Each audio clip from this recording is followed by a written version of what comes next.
It's still all right, and we are live. So, hello, internet. And 0 people watching at the minute. It's okay. It's all good. Yeah. Don't worry. So, I mean, we can just. What were you in the middle of with catching up? Oh, we can just start talking, and then people will show up, and they'll be in the middle of our conversation. Yeah. That's fun. Yeah, I'm actually starting a documentary for lesbian detransitioners and a second one for gay and bisexual detransitioners, because I found out that bisexual detransitioners have a double whammy of discrimination because there's no bisexual spaces, none. So I've decided that I need to make a documentary on them because it's either the lesbian or the gay, and there's this whole, it's not necessarily bisexual erasure per se, but it's more bisexual neglect, because they're like, oh, what do you need this for? You can just go and be with a man. And it's like, no, there's like the whole domestic violence thing, not having spaces, not having equal representation, and so on. So I thought I'd just do that because it seems like a good idea. Or it did seem like a good idea at the time until I looked at my workload and then sobbed gently. And if you ask Andrea when you start doing a documentary film, you think you're going to do it in a year or two, and then it ends up being like 5, 6. You can double, triple your planning time. Oh, that's true. Well, I'm actually in the middle of the Painted Powerful documentary at the moment, and that's taking about 4 times as long as it was meant to. So, because it's just so much stuff, and there's so many people coming forward now wanting to get painted, and then you've got the interviews, and because I'm doing everything kind of guerrilla style, I've got lots of different cameras, so I've had to like borrow cameras to get this done. I've got like a GoPro now, and so I've just had to like beg, borrow, and steal to get the footage, and now I've got things like footage equalization that I need to do, making sure the lighting looks right and consistent, you know, making sure that the sound's stabilized and everything else. So, you know, I'm kind of there, you know, doing this other Herculean task while I'm doing more Herculean tasks, which is a bit much, but it's worth it. It's a labor of love, and it's okay. So, but also, Victoria, from having talked to you, you get really invested in stories, and so it definitely makes sense if you're doing documentaries of any kind. You're gonna get more involved. There's going to be more, like you just said, there's more people coming forward. There are more stories, and you give each one the time and respect. Yeah, it comes together the way it needs to. Oh, thank you. Well, I think it's really important that, you know, people are heard. And also I've had a couple of people coming forward who are survivors of prostitution. So I think that's really important to tell their stories as well, because, you know, the Romeo pimp phenomenon, obviously, you know, I mean, look where we are. But there's a couple that have come forward about kind of having the Romeo pimp thing where they thought they were in love with their pimp, and it turns out, you know, they were just being used. And they've been recovering from PTSD, and they're at a state now where it's been a couple of years since it happened, and they feel ready enough to do, you know, do the body painting and be part of the documentary. And that's not something I take lightly either, because, you know, that's a massive thing to have happen, and it's a real body shock. And, you know, if you feel like your body isn't yours, it's going to take a long time of telling your story and making sure you're heard properly and being in the right space in order for you to start the healing process, because these things aren't linear. Healing's never linear. So, you know, who know how to hold that and how to honor that. You know, I did a interview with Ellie. Gosh, it's been what, 7 years now. I mean, it was years ago. Wow. I was following her channel, and I had made some comments, and she reached out to me. Oh, have we lost you? Oh no, the internet's not playing along. It was going so smoothly. I hope we're gonna. It was going so well. Can you hear me? Now we can hear you now. Yes, we had a temporary hiccup, but normal service has been resumed. So yeah, the first thing that I noticed working with Ellie was how she was like, "Are you sure? You know, we can edit it. We can take out anything you don't want to share, re-listen to it, process it, sit on it." And like, she understood the gravity, and it was really one of the first times that I had been able to talk to somebody, you know, because when you share with the wrong people, you get re-gaslit, you get re-traumatized, and it happens in therapy, and it happens in friendships. I mean, so yeah, the fact that what you're saying, and I'd be willing to bet that you're gonna see more of that given the Yeah, current cultural climate. I I think, think so and too. it's funny because Oh, we've lost you again, Sybil. Oh no. No, no. oh no, Now you're Okay, back. no, I you're don't know back what's again. happening. Yeah, My I'm not quite sure what's my happening internet either. says that it's full. Yeah, same here. I've got I have I'm 4 out of gonna 5 bars, so I'm switch pretty to a good here. different USB port, maybe.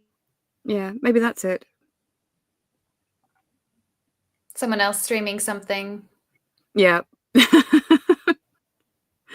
It's like the curse of, non-infinite bandwidth. If someone does something else, it's like, nope, sorry, you can't do your thing now. That's the rules. Oh, it's so annoying. But yeah, I think like listening to survivor stories is actually what makes Red Light Expose so important, because I don't know any other podcast that does that. And a lot of the time there's if you look at anything from like true crime podcasts to like, other podcasts along the same genre, it's always about the salaciousness, bar one or two of them. It's always about the salaciousness rather than actually listening to the stories and the actual reality of it. And I think survivors deserve more than being cheap titillation. That's why I'm so proud to be part of Red Light Expose.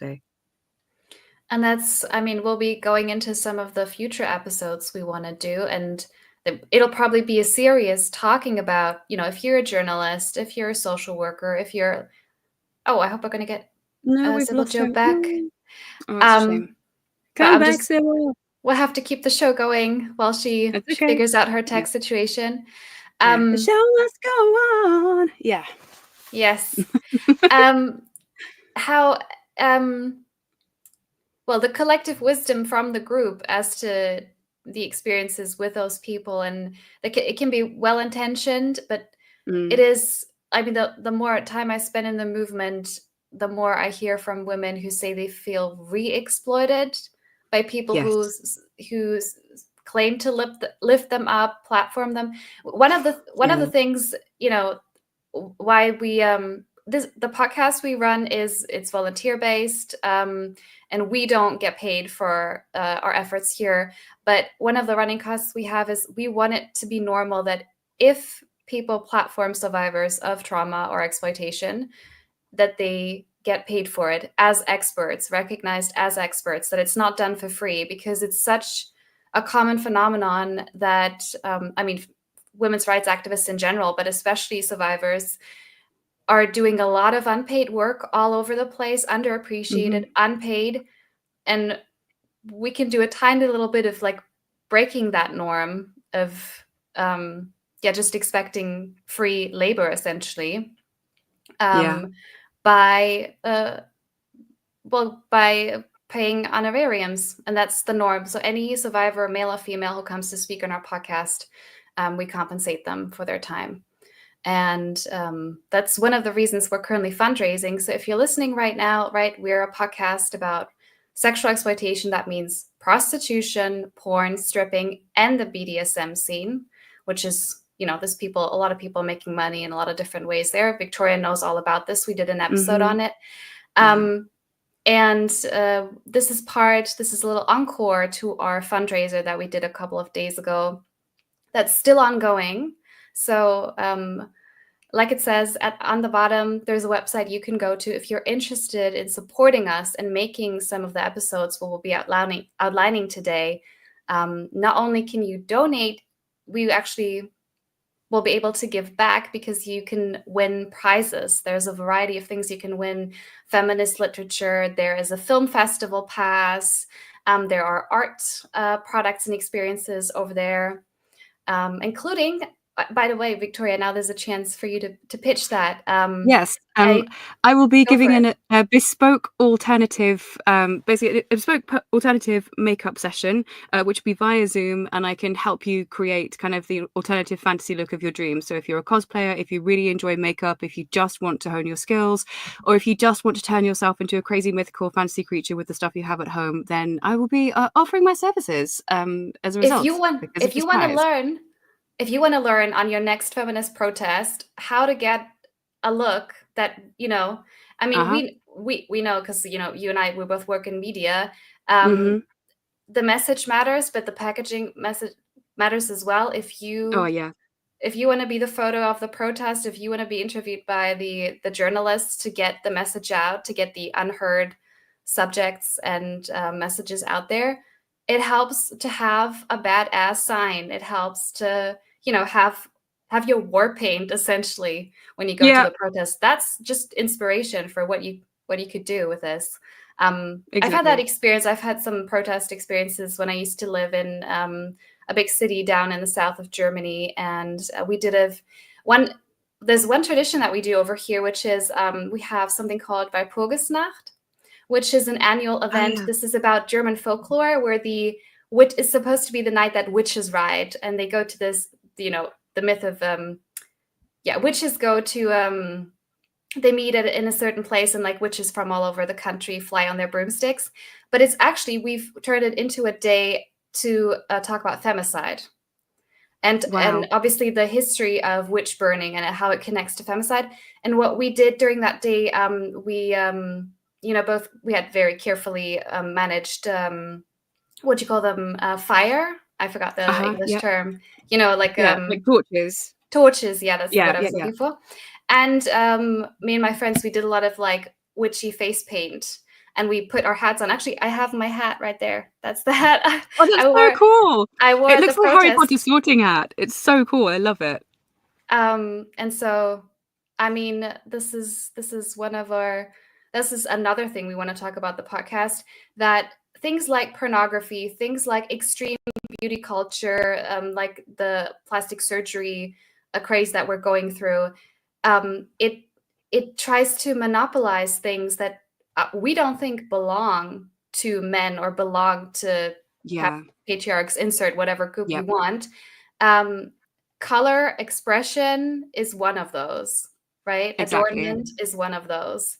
Yeah. Um, and And the thing is, as soon as you concede space, like say for example, obviously if people like know me from all the previous work I've done, I was a world award winning body painter and a world ranking makeup artist before I got like head first into into this activism.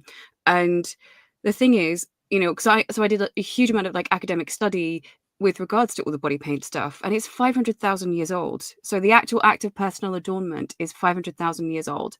And because people assume that anything that is kind of, on the body or contains an amount of nudity de facto has to be pornography, any woman who wants this self-expression is then chastised for it and are kind of pressured into giving up this space. Like they're basically conceding personal expression. It's the same with makeup, it's the same with aesthetics.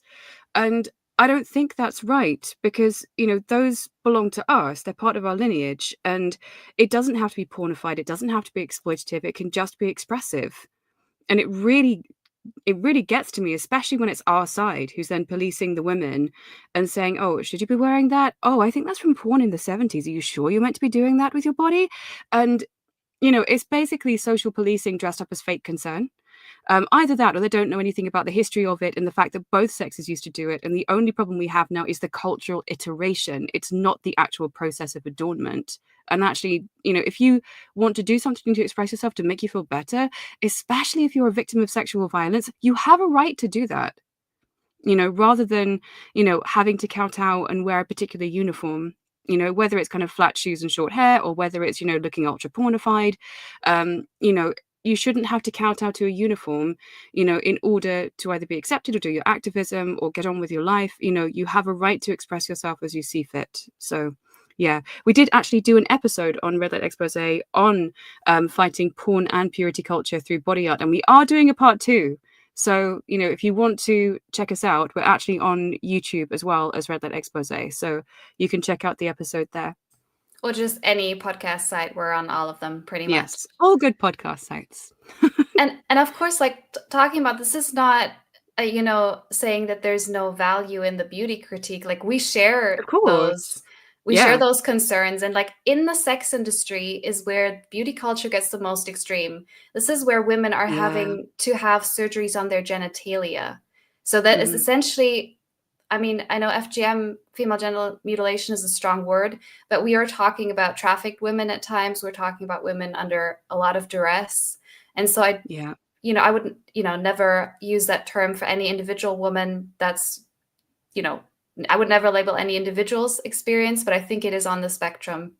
So it's not that we don't see those issues. It's, there's no contradiction between holding what you just explained about adornment and a culture and expression and critiquing the beauty industry. And I mean, if I need to demonstrate it, it's like, I mean, I'm here without any makeup, and I'm grateful to feminism that helped me just go, if I don't feel like it today, I'm not doing it. And most of the time, very happy with my bare face. And I mean, if I need to demonstrate it even more, there's my red femme card. There's the proof, Yeah. I mean, you don't need to applaud. Like, it's just like, I'm really grateful for a feminism that said your natural face is not gross and your body hair is not gross. And you figure out for yourself what you want to do, what you don't want to do. And there are certain things you need to watch out for, like don't trust male surgeons, maybe even in general, actually. Don't trust anything you find on a big billboard, probably. Don't find anything that a boyfriend pushes you to. But I mean, like we've spoken about many times, there's like two, like patriarchy can push you either way. It can push you into porn culture, where it tells you to show skin and that there's nothing to it, and it can no longer name objectification. But there is purity culture too, which pushes you into the opposite, and we see that in many conservative societies that are still rife with violence and exploitation, just more covertly, where women need to cover up. And like, I mean, with what I'm wearing right now, I couldn't walk into the Vatican, which I was once at the Vatican, and it was just an ugly feeling of being told my shoulders are offensive to God or whatever, and I need to cut. So, there's no we can be against both of these extremes, and I think exactly. So I think that's kind of our mission. Absolutely, because the thing is, they're two sides of the same coin. Yes. Yeah, they're two sides of the same coin, and like this is the thing. It's like, if you look at cultures, like you can look at Afghanistan now. Women aren't free because they're totally covering themselves up. They have no rights. They are literally either stuck at home or out with a male guardian if they're lucky. They're not even allowed to be seen fully covered in a burqa in their own home through a window. Yes. They're not allowed to speak to each other. So this whole idea of purity culture is going to keep you safe from men. You have like a boots on the ground, like immediate example of how that doesn't keep you safe from misogyny. It actually makes you easier to move around because you are taking up less space. Like you've conceded all visual autonomy to essentially the men, and the men take it by force. That's what the Taliban basically did. So it's two sides of the same coin, whether you're being dressed down and carved up, or if you're being forced into a cloth bag. It's just both sides are the same. It's all about the control of the female body, and that's actually why I think aesthetic autonomy is so important. Because you don't have to do things just because, the men's like it. You can just go, actually, I feel like wearing blue lipstick today because I really like the color blue. And you know what? I'm going to go and empty the bins now. See you later. Like, you can just do that. And I think it's wonderful. Like, once you start embracing things like that and really enjoying color and joy in life, it really can be liberatory, especially if you've already gone through the kind of the radical feminist principle of, actually, your face is okay. You don't have to be surgically altered. And so you have that, then you've got a little bit of aesthetic freedom as well. And it's not, oh my God, I need to wear makeup or I'm terrible and gross. It's like, actually, I just like this color and I'm going to go out now. I think that's just, I genuinely think that's empowering because you're taking up visual space in a way you want to take it up rather than, being told what to do. And this, I mean, it ties back to, we covered this in one important episode on our podcast that I recommend people go listen to, which is about sexual exploitation in the context of Islam, where we interviewed Yasmin Mohammed, who is a survivor of forced marriage in the context of, her mother self-radicalized. And it's really worth listening to the episode.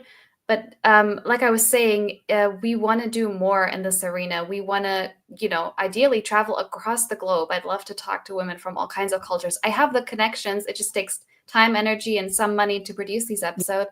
One of the people that we hope to have on in the future is Mary Byler, who is, do you want to talk about that, Victoria, because you interviewed her?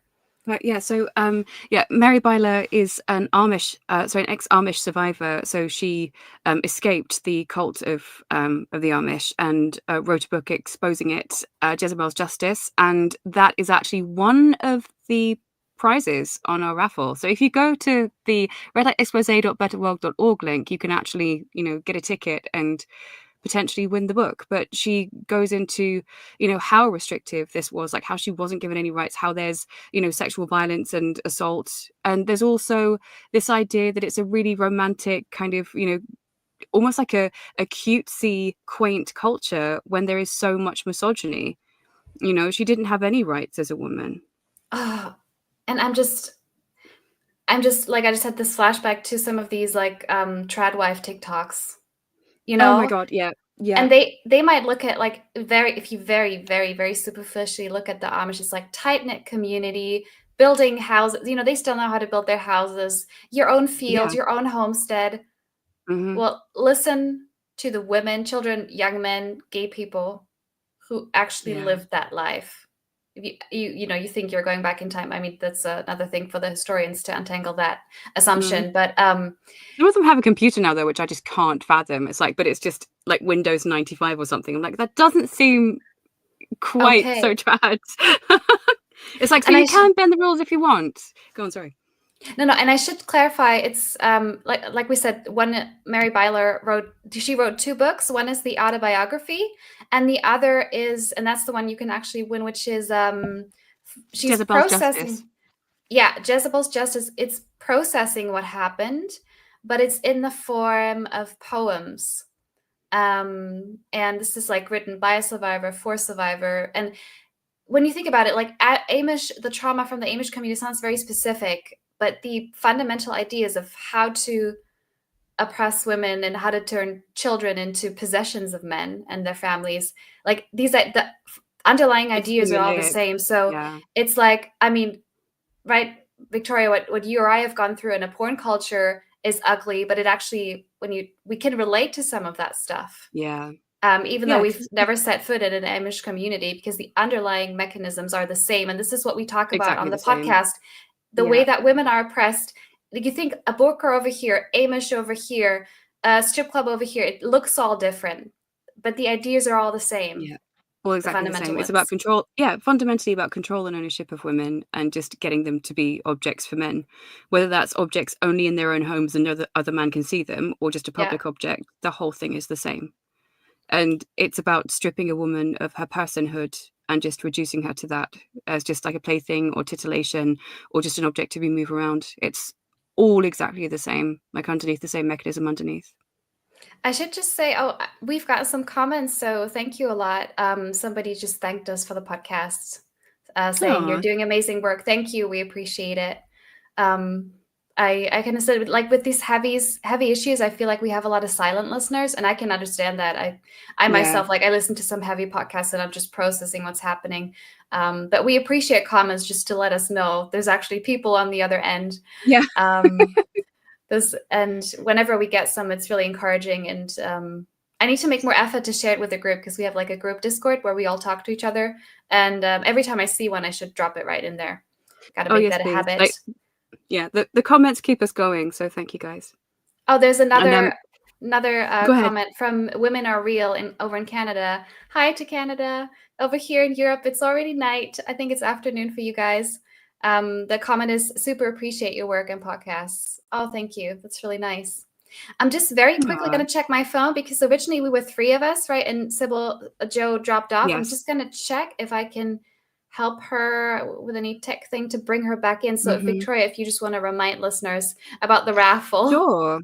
Sure. So we are doing a fundraising raffle, and the tickets are on sale now, and you can get one at redlightexpose.betterworld.org, and the winners are going to be announced June 28th. You can get one of 20 fabulous prizes, including self-care packages, artworks, mystery prizes, and also a makeup session from yours truly. So if you would like to get a ticket or 3, it's redlightexpose.betterworld.org, and you can get tickets until June 27th.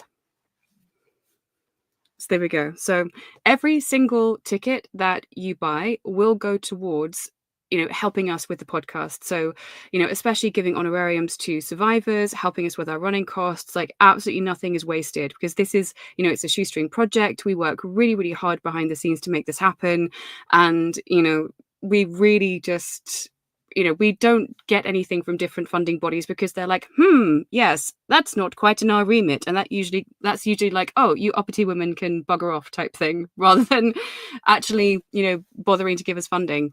So that's why we do stuff on a shoestring, and that's why we are doing this fundraiser. Because if we were doing something like, I don't know, the National Stripper Consortium, I'm sure men would be throwing money at us and making it rain. But because we're going, actually, we think because we're exploiting these women, it's kind of bad, actually, there's just no funding for us. And people have to understand, I've now spent 8 years in the abolitionist movement. If you are critical of the whole sex industry, not just the overt trafficking part, like, you think anti-trafficking is a big charity sector. There is money there, but it will not go to us, because we are saying this goes beyond, a criminal network trafficking underage girls. We are also talking about the adults. We're also talking about those cursed by poverty, by inability to find a job because of disability. This is something I'm working on right now. Mental health crisis, family crisis, addiction crisis, that those people reserve resources to. They're neither sinners nor sex workers, is kind of our ethos. And so we are not getting funding from a lot of the political left, which loves the sex work narrative, and we're not getting funding from more of the conservative religious, because, like we just mentioned, we criticize when religion turns exploitative, and we also don't, we don't put any shame or blame on the person caught in the system. So both sides won't give us any money, and that's why it's been so hard fundraising. Even though you'd think we are, as far as I know, the world's first cross-national podcast of sexual exploitation survivors plus allies with adjacent experiences. And you'd think a world's first, here we go, but it's been tough fundraising. So a lot of the time, it's hard being grassroots pioneers, man. Like, seriously. You feel very rebellious, but other times you just feel burned out. So that's what it's really like. We got another comment of someone saying, would love to know how to support more. Well, I mean, there's word of mouth. If you have friends or family and you feel like, oh, this is a good interview to get them started on one of these issues, we really depend on people just letting us know that, letting others know that we exist. Because get this, we were actually going to advertise this fundraising event on Twitter. Oh, yeah. And Twitter refused to put our ad out for nebulous reasons. They were like, no can do. And this is the Twitter that at this stage is publishing super right-wing stuff that is just overtly racist. You can put out an ad for an escort service and for a porn site. I've seen it all at this stage. But us talking about this, we need people to tell their friends and family, to go into their political groups and say, hey, this issue impacts everyone. Here's one place to get educated. So, if you don't have, I mean, if you can fund us with some money, we appreciate it. But word of mouth is, worth its weight in gold. So that's what we really need. We cannot get any advertisement any other way. So currently, tell your friends. Tell your friends, friends. The girl at the bus stop. Like, basically anyone who will actually listen and looks interested, because every listen helps. So, because also we tackle really really dark subjects. So, I did my first episode on BDSM and exiting the commercial BDSM industry, and stuff like that is, that is really, really hard to do, especially because the clubs that go all over the world, they have an insane amount of money and an insane amount of power. And talking about that, it's difficult. It takes its toll. And if you do speak about something like that, you want word to travel and to make sure people know exactly what's going on, like the grim realities of it, because everyone's kind of taken in by kind of the glamour and the latex and the funny stuff. Like, for example, especially with Netflix, like bonding and stuff like that, all of the other pop culture references to kind of the playful, light veneer of BDSM, no one seems to know what it's like. What can actually go wrong. Women have died in the BDSM scene, or Yes. been overdosed. And so, we need to make sure people know the grim realities of it, and we need to keep the lights on. So if you would like to buy a ticket or send us some money or just tell everyone how fabulous we are, then by all means, please do so. So the question is if we can also be supported through different avenues. So monetarily, yes, you can donate through our website. I think that should open up multiple ways of donation, and that's, obviously that's kept completely privately. So the question is, I think the person is asking, can we discreetly fund you? We don't currently have a Patreon. We do have a Substack which can be launched soon. So if you like cross your fingers, because we have got one, and you'll be able to take out a subscription, but we need to get that, the skeleton of that up and running first. But until then, it's PayPal, Raffle, Wing and a Prayer, and if you dropping off money in a box, no, don't do that. Please don't do that. We can't actually count that. But yeah, that kind of stuff. So PayPal at the moment is fine. But just to let people know, it is worth buying a ticket. And there's a whole range of things you can win. Just to remind, if you go on the Better World website, we have, so as we mentioned before, there's a women's film festival pass, which is really cool.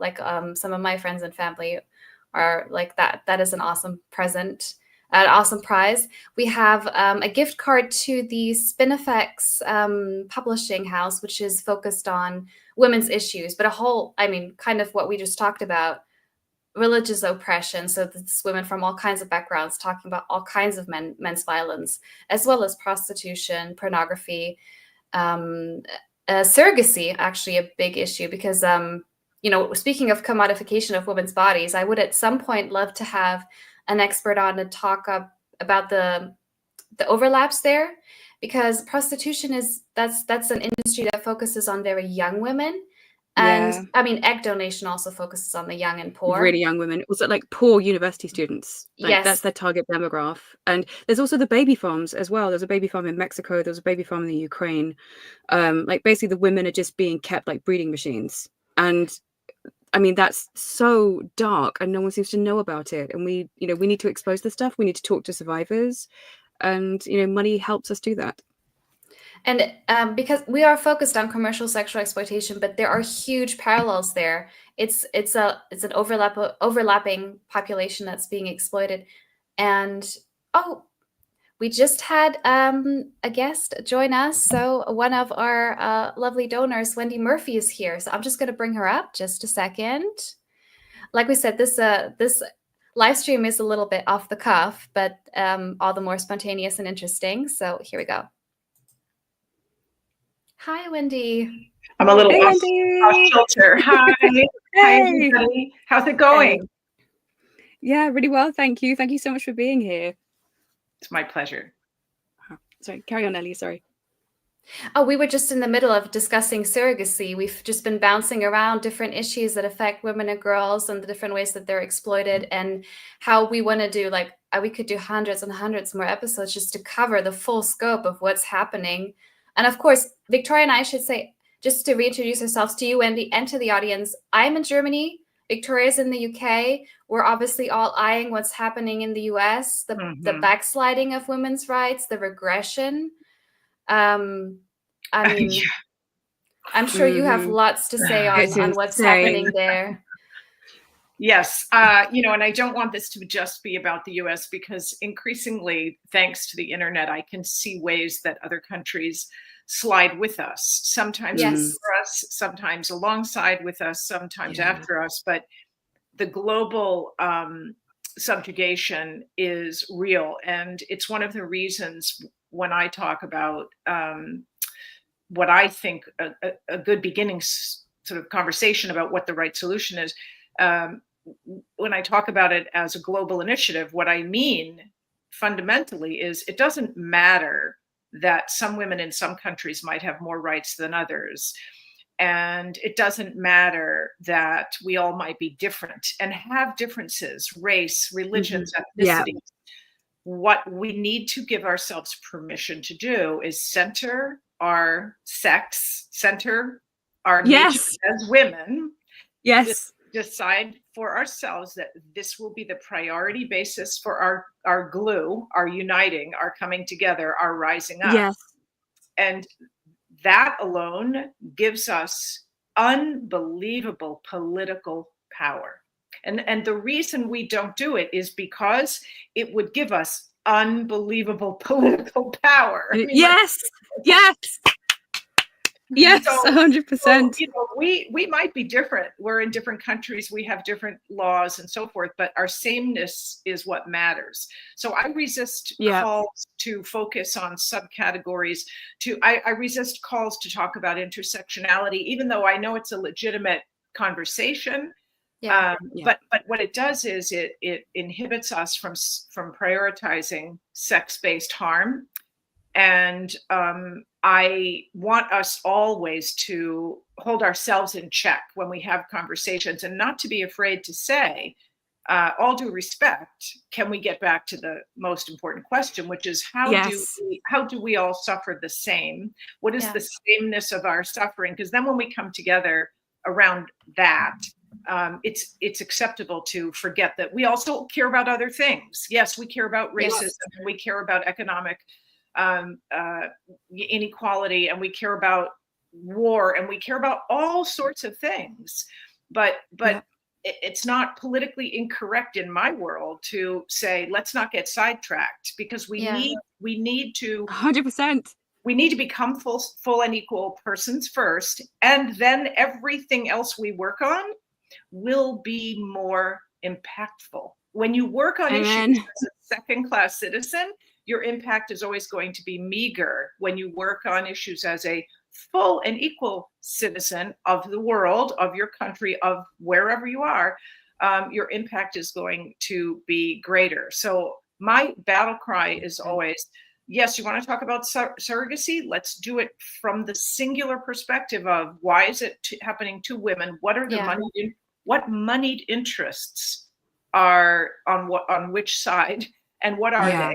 And who's getting it, right? Because it's always about money. It's always about money. Controlling women's lives, especially our reproduction, is always a money issue, always. Many years ago, I taught reproductive rights and technologies at MIT in Massachusetts. That's so cool. I'm in awe of you. Like, I'm so happy you're here. It was a great class, but what I want to say, and then I'm going to stop talking, I would rather have a conversation, but I just want to introduce like a big view of where I'm sitting. When I was teaching at MIT, surrogacy was new-ish in the sense that there were no regulations, but there were conversations about whether we should regulate. And of course, on one side, there was the argument, if we regulate, we legitimize, and there goes the baby with the bathwater, no pun intended. But if we ban, we're fueling a black market, and that's not good either. And the black market is unpreventable. I couldn't disagree with that. But here's where I really felt the pain of being a woman. As an academic, I went to a variety of conferences on the conversation because it was coming up. You know, there were lawmakers and policymakers who wanted to know the answer. Should we pass laws that allow surrogacy? If so, should they mirror contract laws, or should they look like something else? Should they be more like adoption? What should they look like? And every conference I went to, the panelists consisted of drug manufacturers, medical care providers, lawyers to some extent, you know, the brokers, in other words, brokers. And then the other side of the equation was religious people. There was never ever a feminist in the room, ever. Now, then the laws all got settled, you know, and they sort of exist everywhere now. And all of a sudden, feminists are now having debates, but it's a little late, I think. And to me, surrogacy is no different than the sale of a human being. Sale of kidneys and livers and other body parts. Forget that it's also a mechanism by which poor women get exploited. And I'm not interested in the argument, but at least she'll have some money, because you could say that about anything. Well, let this person sell their kidney. Yeah, exactly. They need the money, right? You can always, I don't want that argument. That argument will never persuade me. So I think where we are with surrogacy is sort of where we are with prostitution and pornography and all of this stuff, which is not just, I hate to make it sound so simple, but the commodification of women's lives and bodies. Yes, 100%. It makes it sound less serious than it is, because a lot of things are commodified, and I hate to clump humans into that word, as if, I just don't like the use of that word. To me, it is slavery. And every time we can use the phrase, this is slavery, to describe what women endure, whether it's prostitution or surrogacy or sex trafficking, or, you know, any form of unwanted behavior that is only happening because of money, or in many cases regardless of money, to me that's slavery. And we ought to use that language, even if people say, how dare you use the language of slavery, you're not Black. Slavery is not only about race, it is about ownership of a human being, which is by definition against nature. It's against what it means to be a humane, civilized society. So I want to leave it at that and just say, let's use the language that we know stings the most and not apologize for using it. And let's unite and agree to use it. And, you know, once we're all doing it, it's a lot harder to silence us. Yeah. Bravo. Like, I'm going to applaud you because you're amazing. Sorry. Like, I'm in awe of you. And you're so right as well, because this is, you know, it's the global dehumanization and othering of women. It's like, we're not allowed personhood when, you know, if we're being trafficked, if we're being, you know, forced to make babies, if we're, you know, being, you know, sold into kind of pornographic slavery, like, we are not free agents. And, you know, this is why it just needs to stop. We have to keep fighting. You're so right. But framing matters, and that's my emphasis. It does. If we don't call it slavery, people won't understand why it should be forbidden. They'll say, well, you know, this is the moral argument. No. Mm-hmm. You know, there were Black people in the world who, when they were enslaved, argued against being freed, because they said, we feel okay like this. You know, we're safe here. We're afraid to be free. People will kill us. And they were right to some extent. Liberating Black people from slavery was very dangerous, and their fears were legitimate. But we still didn't say to them, oh, okay, well, then we'll just respect your right to choose this horrendous life that you're living. Yeah. As if there's some kind of human liberty to be had when you choose to be dehumanized. That doesn't go. No, it doesn't. No, not at all. Choose to be dehumanized. That's not a thing.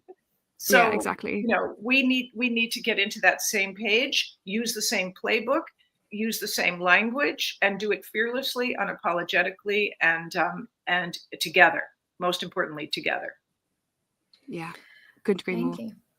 Oh, there was so much contained. Like, whenever we had these conversations, we're like, oh, we could go on for 15 hours and not run out of things to say. So I was like, one of the women on the show says something and I have to go, okay, I need to pick like one or two things to respond to. Otherwise, we're just going to write a PhD right here. So one thing I wanted to pick up on what you said earlier about how this is sex-based, this unites all women. And I feel like prostitution and porn is so clearly an issue that unites us all. This is not thoroughly scientific, but I did a rather, like, it grew quite big on Twitter, a survey of women and asked them if they had ever been asked, you know, on a date, in a job situation, on the street, so some of them on their way to school, how much? Or like, how much to access your body? Or, well, I did you a favor, you owe me. Like, that the idea of men to commodify any woman, any girl, sometimes young men as well, is so close under the surface. Anyone who thinks like prostitution, pornography got nothing to do with my life. Can I get a nude image from you? Can I get a, you know, it comes in many different forms. Yeah. This is an almost universal experience. Like, the rate of women who said who had experienced, many of them multiple times. We talked about it in a previous episode. Every time I look for an apartment in a big city in Germany, and the housing market is getting more difficult here, and sometimes you put yourself forward as a potential tenant, I get really creepy offers with like weirdly low rent and, you know, duplicitous language. And it's like, I am in a privileged situation where I am able to say no. Like, worst case scenario, I'll go live with family or a friend. Like, if I'll be okay. There's a lot of women who can't say no. Mhm. And that's, I mean, this feminism is for the women who can't say no, whatever the situation is. Yep. Because the predation is just part of everyday life, really. Yeah.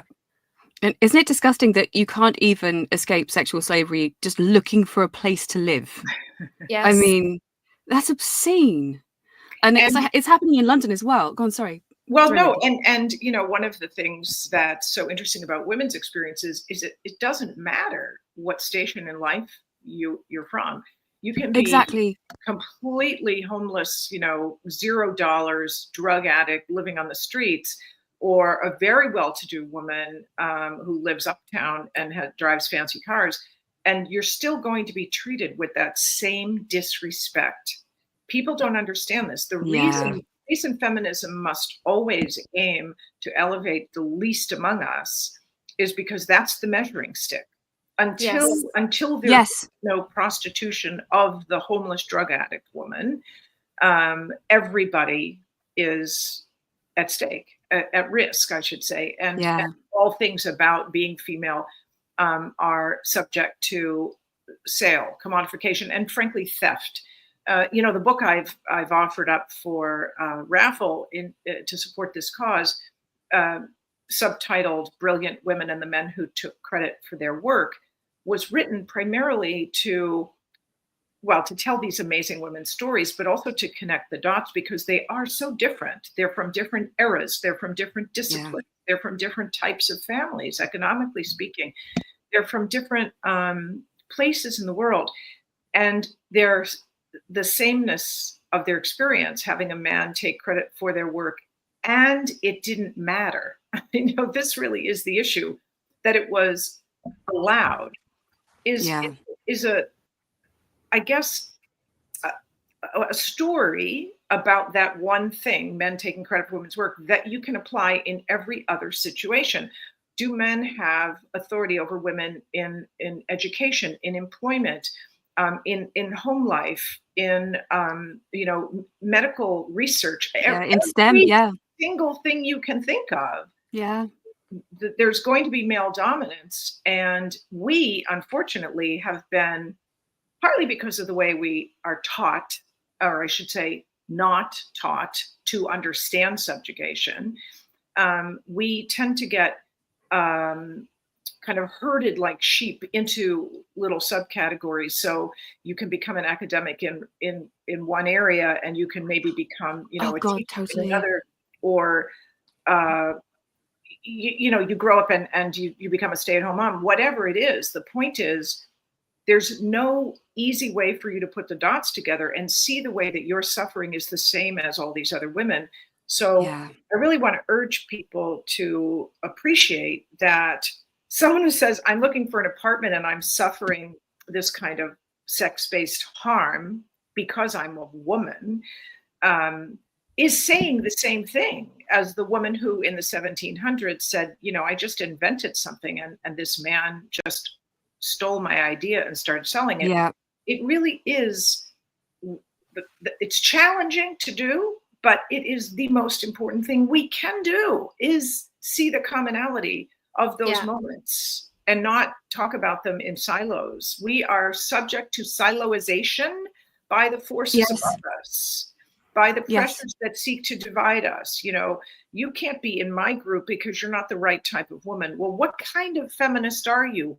What are you talking about? There's only one kind of feminist. If you believe in women's social, political, and economic equality, you're a feminist. There's no other type of feminist. And you know, maybe you can talk about waves of feminism because we do rise up at different moments in history. But I don't even appreciate that, because it sort of suggests that there has been progress, when in fact, if you look over the course of time, in many ways, we are much worse off today than ever before, because the amount of money being made, especially from the sexual subjugation of women, is exponentially higher than it's ever been. And it dwarfs all other ways that exploiting women made money. for men. In other words, of course, we're worse off. The market that drives our well-being is so different today because of the nature of global pornography, especially global sex trafficking, and the nature of that type of harm, which is obviously different from being whistled at when you're going to get an apartment. But there's just no way back. There is no way back from this, aside from a global revolution where we all agree that we've reached the end. We cannot take it anymore. And I don't know. I want to put somebody in charge because I don't want to be a leader. I want to do the hard work for whoever is the leader and tells me what to do. And I don't know who that is. What I know is that in the United States, where we like to pretend we're so good for women, we are one of the most dangerous nations on earth for women, as you know. Yeah. We really are, especially for sexual violence. We're in the top 10 most. Oh my God, yeah. Is it the economic cost of domestic violence, rape, coercive control? It's in the trillions for women in the United States across their lifetime, isn't it? Just like the loss of economic potential. It's shocking. The numbers are, the incidence rates are up. The punishment rates are down. The dollar values are up. And that's always going to be the same. Like, as soon as the dollar values go up, punishment rates will go down. And by turn, incidence rates will go up even higher. But I emphasize this and mention this because people are looking sometimes to the United States for leadership. Do not look to us. We are among the worst in the world in terms of leadership around women's issues. But I very much would like to work for, volunteer for a meaningful effort to bring us together, to be fiercely nonpartisan, not non-political. Of course, we have to be political, but not partisan. We're not left. We're not right. We're nonpartisan and incorruptible. If you can find me a group that is fiercely nonpartisan and incorruptible, I will volunteer for you. Oh my God. Well, just to hijack the thread ever so slightly for a moment, I have actually started Women Create. And so that's it's the world's first event, which is for counseled and at-risk female and feminist artists from across the political spectrum, because I don't believe you can have a women's global revolution without creating culture. And so we are that culture. So I would love for you to come on and, be a part of it in some way. If you want to come and talk, if you want to do a presentation, if you want to be there, I would absolutely love to have you. Thank you. Yes. Yes. And amazing. I'm also sorry to interrupt the conversation with an ad break. We would love to just be focusing on the issues, but the reason we have to interrupt is that this is all part of a podcast project that as most of it is volunteer based, we do have some running costs. So if you also care about the cause of fighting commercial sexual exploitation and really understanding how it connects to everything else in society, please do check out the website. That is, you can see it on the bottom of the screen, redlightexpose.betterworld.org, where you are able to not only donate to us. If you do buy a ticket over there, you can win various prizes, including feminist-minded books, a film festival pass, also just gift cards, Amazon gift cards, if to buy whatever it is you need to be buying. But just do have a look there. You can both support us and we can give back in some small way, including, like we just said, Wendy's book, Oh No, He Didn't, on the stealing of women's ideas by men, which is not isolated. It's quite systematic, as you work out in your book. And I was thinking, it doesn't take that long. If you'd think the stealing of women's ideas, I was literally cooking today and thinking, this connects back to sexual exploitation in the sense that it is about dehumanization. It is about de-intellectualizing women. And, because the quintessential woman in prostitution and pornography is ditzy, is a little stupid, is childlike. She doesn't have big ideas. She doesn't have a PhD. She's not an inventor. She doesn't win the Nobel Prize. And that connects back to the stealing of ideas. If women don't get credit, we are not geniuses. We are not entrepreneurs. We are not leaders. We are wives, or we are, insert, misogynistic slur, right? Unworthy. Yeah. So this is how it all connects, the dispossessing of women's land, taking away their children, putting them in brothels, and taking their ideas. It is all part of the same structure. And I actually wanted to ask you, we will hopefully do a full episode on our show in the future, but you have a background as a prosecutor, actually working with women and children affected by male violence. Can you tell us about that, and including if the subject of commercial sexual exploitation came up in that work? Yes, of course it did. Here's an interesting little anecdote. Yeah, so I was a prosecutor, and my focus was child abuse and sex crimes. Most of the child abuse cases were also sex crimes. And I guess I entered the system a bit naive, thinking I was, dealing with something that didn't happen that often, that everybody knew was wrong, that would always be prosecuted and punished seriously.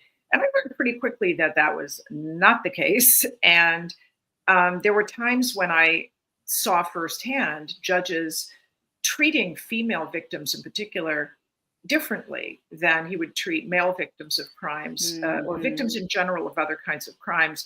For example, women would be forced to turn over all of their medical, educational, pharmacy records, anything private that the woman had, diaries, as a cost of being able to testify. You have to give this stuff up so we can let your attacker read through and see if there's anything in there. Just saying to a woman that the price of justice includes that you must give up everything private about your past, I saw as just a glaring example of women's inequality, because that did not happen to other people, just women. And for some women, they would choose not to report crime because that price was too great. Others might be okay testifying, but then they wouldn't go to therapy for fear their therapist would come out as a witness against them or something, like that. This choice that women were forced into was wrong, but it was especially wrong because it wasn't imposed on other people. And I remember saying to judges, you can't do that. You're treating women differently and worse than other people. You're supposed to be unfair. You're supposed to be unbiased and fair and treat everybody the same. Like, I know that's what you're supposed to do, so why aren't you doing it? And they would kind of roll their eyes and say, oh, Miss Murphy, But I knew it was wrong. I just didn't have language to frame what was wrong about it. And at one point, a judge said to me, when I yet again complained, he said, Miss Murphy, you are the government. You're the prosecutor. Your job is to state the law, not complain about it. If you want to change the law, you need to get a different job.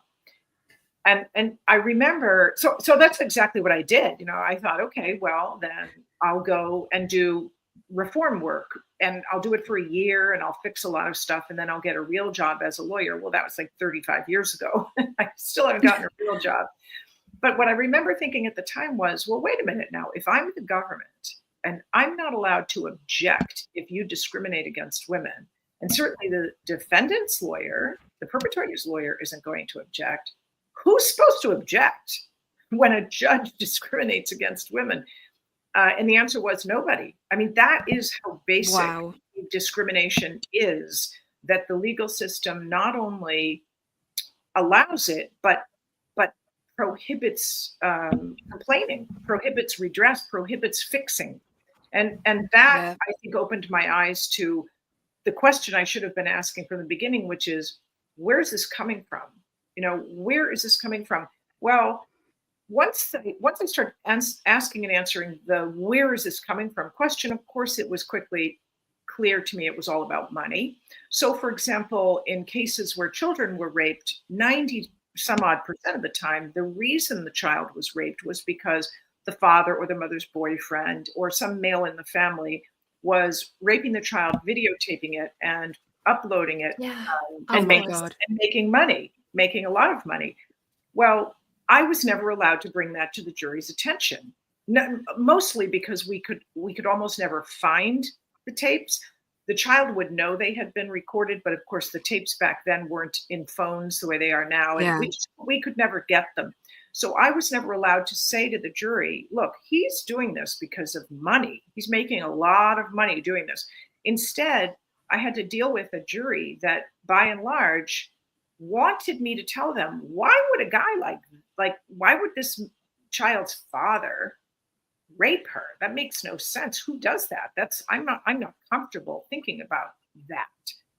And because I couldn't say it's for money, I had to say things like, I know you want to understand why a man like that would do this to his own child or to, his girlfriend's son or whatever. He may not even know why he does it. And it's not your job to figure that out. Your job is to decide if you believe the child, in which case you find him guilty. What I was doing was giving them permission to not pay attention to the why, but it's a natural human urge to want to understand bad human behavior. Yeah. Well, it remains the case today that both college campus rapes and child rapes are very much about money. Guys on college campuses they teach each other how to give certain drugs to young college women that will create both compliance and amnesia. They then videotape what happens, sell it on the dark web, and make a fortune. And then they're able to, do their studies without having to get a job. I mean, it's huge business. Yeah. And of course, schools don't do anything to punish these guys, which raises all sorts of other questions about whether schools are enjoying some of this money in some way as well. Who knows? You'll never connect those dots. But the point being, it's still really hard to persuade people that this is about money, because by and large, the media will say, well, it's just about mental health. Some of these men have mental problems. Oh, maybe a couple of them do, but mostly it's about money.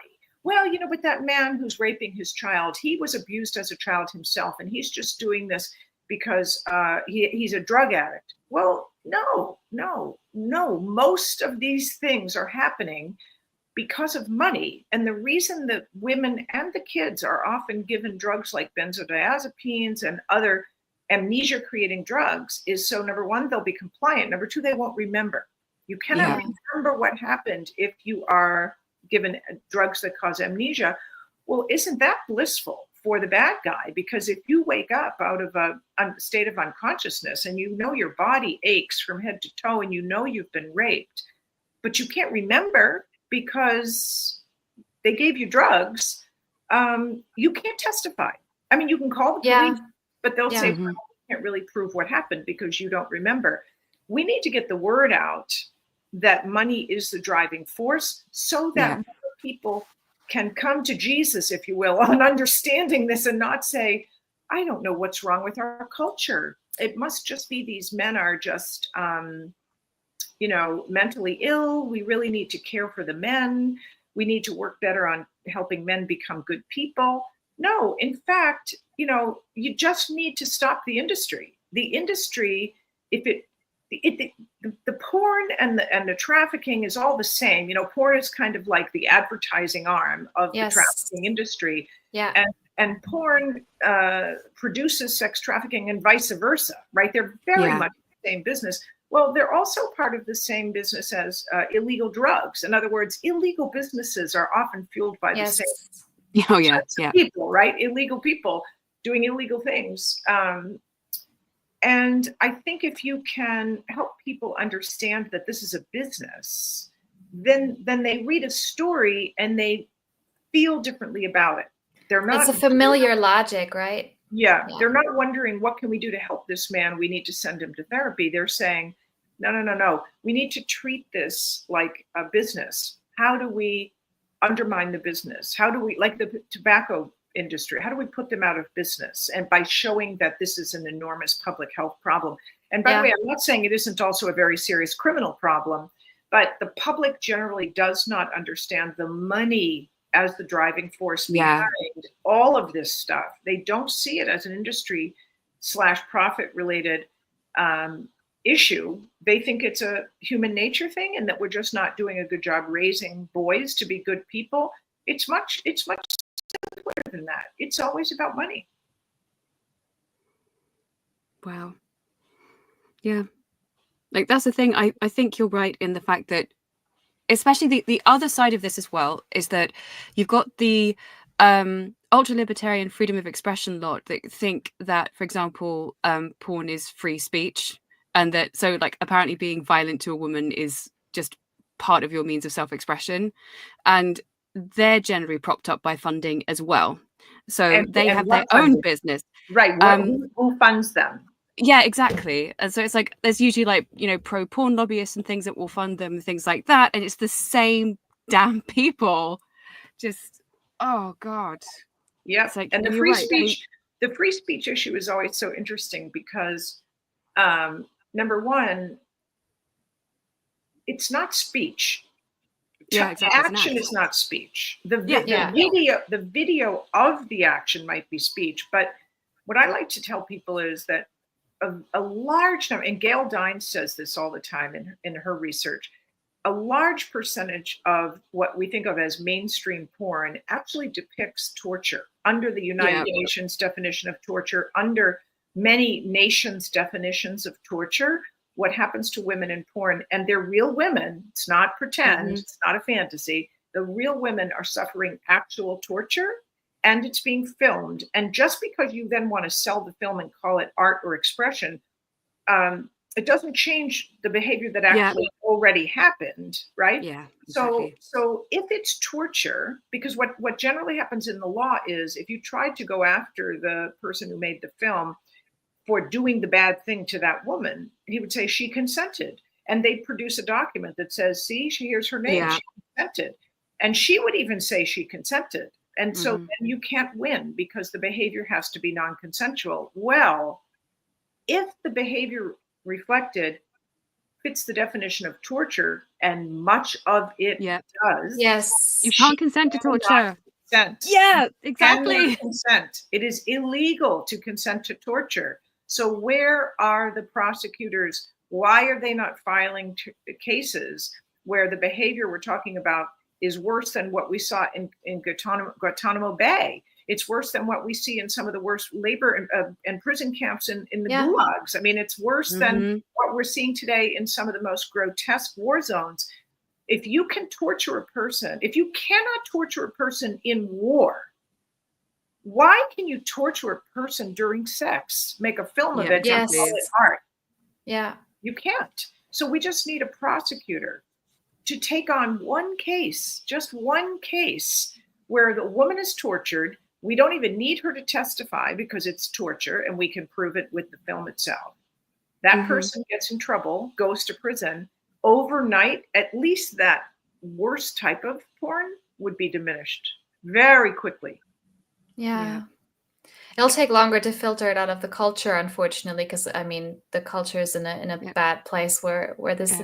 Sorry to interrupt with another ad break, but on the subject of torture, if you can see at the bottom of the screen the website redlightexposebetterworld.org.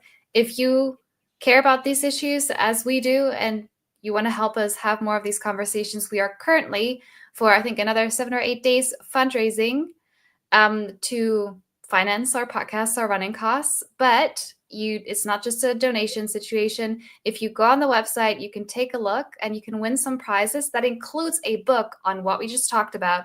The fact that what happens to women in domestic violence situations, criminal organizations, and the so-called sex industry amounts to torture. It is the same acts as are happening in prisoner of war camps and other types of horrific situations for men, which matter too. It's not an either or. It's both of these things matter. But when it happens to women and kids, it's underreported, under talked about. And one of the books you can win if you care about this issue over there is called Women Unsilenced by Jean Sarson and Linda McDonald, who we've had on the show. There's also a past episode you can go and listen to. Highly recommend it. So just because this is a fundraising stream, we have to do these ad breaks in the middle of very serious discussions. It's worth checking it out, and we appreciate all the support. Yes. We'll So never again, have that's I'm sorry. I go know ahead. we never. No, it's fine. I was just going to say that was red@expose.betterworld.org, and the winners will be announced June 28th. And we have 20 different prizes, including gift cards and also a fantasy makeup session by yours truly. So if you want to figure out how to wear war paint, if you want to do anything cosplay, if you want to do something that's just expressionate, then you can get a raffle ticket and be in with a chance of winning. So again, that's red.expose.betterworld.org, and winners are announced June 28th. Because as dark as it gets, let's not forget to live and carve out the joy where we can. That's our ethos here on the podcast. I'm 100%. absolutely ready to just plant gardens and never ever talk about this stuff ever again. It's so that's what we would like to be doing, right? All of us, I know, right? Just painting, would be with our friends and family and cats and dogs and in the sunshine. That's what we would like to be doing. I think we have to admit, and I think everybody knows this to be true, we'll never have the money we need to be able to beat back the money being made. We'll never be able to win at that game. Yeah, so we need to cut off the supply. Go on, sorry. We can, right? What can we do though is politically unite and teach ourselves and each other why sometimes uniting politically is even more important than money. In the United States, for example, there are 170 million women. If we came together across party lines, if we just forgot that there are two parties in this country, if we just came together as women and said, we're going to make sure that no one is ever again tortured in porn, or no child is ever again raped. Let's just say we chose just those two issues. Overnight, those things would stop because 170 million women's votes would make sure that nobody was elected or reelected unless those two things were fixed. That's the power of voting. It's not the same as cash, but it is equally impactful if you know how to use it, if you have the right leadership, if you leverage it at the right time and in the right way for the right reason. This is something we haven't ever really tried as women. We did sort of try in this country with Alice Paul, who learned a lot in the UK, by the way, about how to leverage and how to be strong and how to be nonpartisan.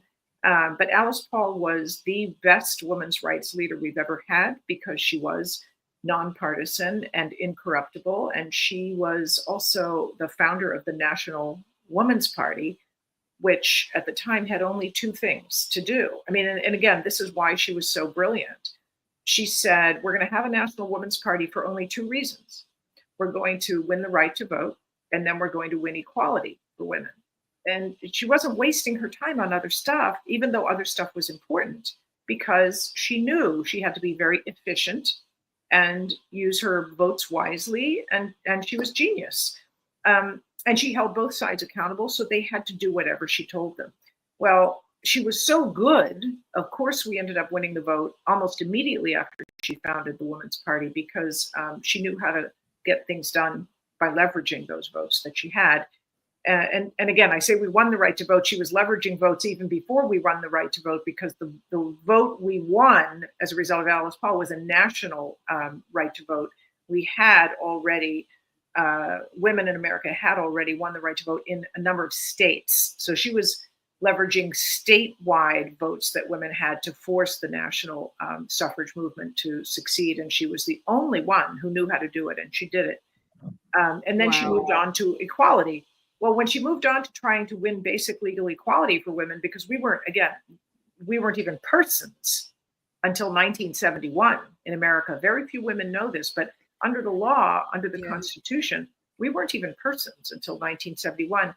Alice was the driving force behind getting women to not only have established personhood, but also fully equal rights. Now, we didn't get equal rights, but we got real close because of Alice, and then she died. And then, not surprisingly, everything about Alice was kind of deep-sixed, and she became marginalized as a political figure. I've never heard of her. How's this possible?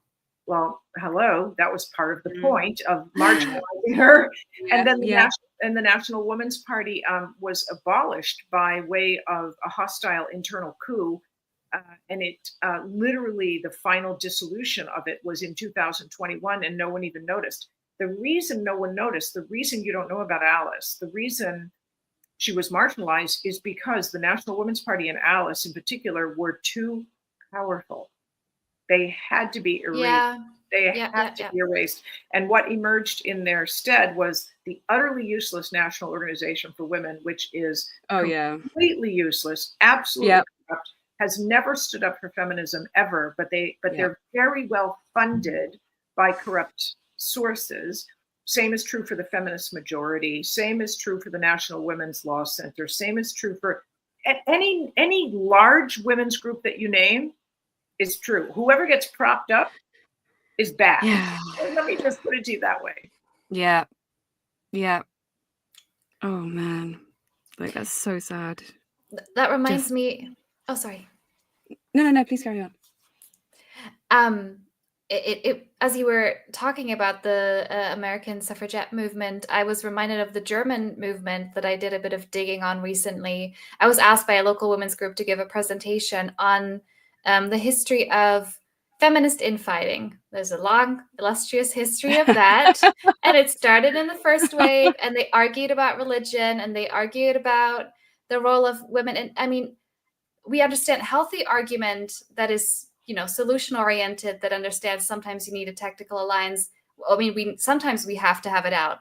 But unfortunately, what happened in the German movement, they were kind of the more conservative and the more progressive, if we want to use those modern terms, women. They were able to rally around the right to vote and the right to, like, the active and passive suffrage. But after that, it kind of dispersed because there wasn't this new thing that they could agree on. And then what also happened was World War I. And then they had to decide, are we going to put women's and girls' issues on the back burner and be patriots now? Or be like, well, actually, they matter, especially in wartime. And the women who said, we're not going to do the back burner thing, they lost. Yeah. And that's how the German, the first, like, if we want to call them waves, I think that's a very familiar story. You need to wait your turn, something more important is happening. That happened a lot to women about the issue of race. Black men won the right to vote in the 15th Amendment in 1870, and it intentionally left out Black women and all women. And it was a divide that we still struggle with, that people still say, you needed to let Black men get the vote first because they suffered more during slavery. And for a long time, women especially, just said nothing in response to that. But now when somebody says that, I say, really? Really? You think Black men suffered more? Let's have that discussion. Come on. Yeah. Absolutely false. Women were killed. They were raped. They were forced to give birth. They died in childbirth. They died at the hands of men who abused them every which way. Yes, Black men suffered as well. And in the aftermath of liberation for Black people, there was a lot of lynching of Black men.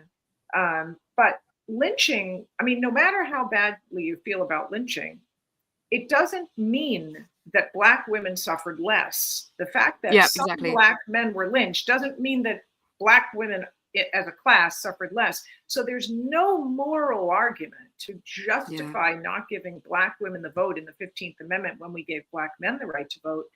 And yet to this day, women are still told, women of all colors and types, we're still being told, you need to wait because Black men are still suffering.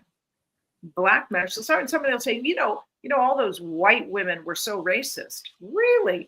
You think the problem was white women being racist and not Black men insisting that all colors of women didn't deserve the right to vote? Don't you think that's a little bit of a bigger problem? Even today, you'll see when a Black man is on trial for rape and the victim is white, there immediately will come up, the defense attorneys will say to the jury, well, you remember when white women used to falsely accuse Black men of rape? It's a problem. It's still a problem. It's just like, wow. Well, if you really look at the truth of that, there were Black men falsely accused of all sorts of things in the aftermath of the 13th Amendment when Black men were free, and an attempt to control them politically and otherwise included false allegations of crime, and then they'd be lynched. But who was making those false allegations? It wasn't women. It wasn't white women. No, it's gonna be Or guys. even persons. If you're not a person, you can't even go to the police. Never Yeah. mind report somebody for a crime. It was only ever white men that were making false allegations that Black men were raping white women. And that wasn't even the most common allegation. They were mostly falsely accused of stealing and, you know, other things. Rape was there, but it wasn't at the top. It was, you know, a lesser charge. But the point was those allegations were coming from white men falsely accusing Black men of raping their white women. And it was the white men who had the ability to report the rape of the white woman because the man owned the woman.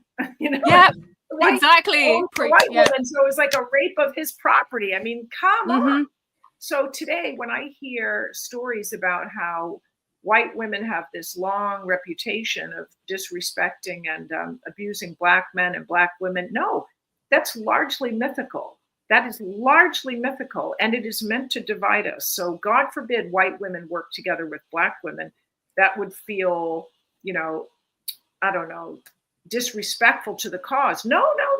It is the cause. It is the cause. And we need to invite, especially Black women, aggressively invite them to put their sex-based harm above their race-based harm. Because most Black women that I know will tell me over and over and over again, they suffer much more because they are female than do they suffer because they are Black, especially at the hands of their Black boyfriends, husbands, and so forth. Their suffering because they are female is invisibilized, my word, erased, because now they're being threatened and coerced. Don't call the police on your Black husband or your Black boyfriend, because then he'll end up behind bars. And you don't want to be one of those people who puts a Black man behind bars. Yeah. Well, yeah, actually they do. You know, they kind of do. They want the guy behind bars. That particular one, yes. Yeah. So we have a lot of work to do in the coming together part, especially around race, because of how intense the race versus sex tension has been. But the way to do that in part is to call it out and say, really, you think there's a lot of race-sex tension? Let's talk about it. Let's talk about what you really mean. Let's talk about what the facts really are. And then once we push past that, we can work together and not be misled and distracted by these narratives that make us go off doing busy work on things that don't really matter, but that inhibit us from developing that millions and millions and hundreds of millions strong political heft that we would have if we had the right leadership and the capacity to unite. You're absolutely right. And what you just... Oh, sorry, we keep interrupting. There's always so much to say. No, you go. No, carry on, please, Ali. It's fine. What you were saying about telling women not to report, this is such a big phenomenon, and I've heard it from a lot of sexual exploitation survivors. And there's always, it doesn't come out of nowhere, but it's so easy for abusers to abuse the legitimate concern. Like, there's so many racialized minorities, working class people who have horrific experiences with the police. Yeah. Like, and we as feminists share the criticism that police as a system overall, it's not set up to protect the vulnerable. It's to protect possession of those in power. We share that criticism. And still, in the way that our society currently is structured, sometimes for the woman, that is her only tool in her toolbox. To get a man who is not the uncle, not the brother, because we don't want to have this kind of, blood feud, self-made justice. That is many reasons we don't want that. So somebody needs to come from outside. And I've had these debates many times with leftists who are like prison abolition, and I'm like, oh dear God, I'm telling them about the Hells Angels and other groups in Germany and how they traffic women. I'm telling them what they do, and I'm telling them how they're already hard enough to take down by the judges and the police. They sometimes, run circles around them. It's difficult. But what is a trafficked woman supposed to? What's a battered woman supposed to do? A raped woman? If she already has so few tools, and now you're taking the legal system away by saying, oh, but that perpetrator, he is, I don't know. There is a lot of racism in Germany, for instance, against people of Turkish heritage. It's true. It's a real issue. And at the same time, if the perpetrator is from that background and you're not, because of that reason, you're not allowed to get help, well, you're abandoning her. And people can never, or he's of the Roma minority. You've decriminalized the violence against her by making it seem like the state is worse. And then she's dead. Then she's going to be dead. And the primary group harmed by this are the racialized women.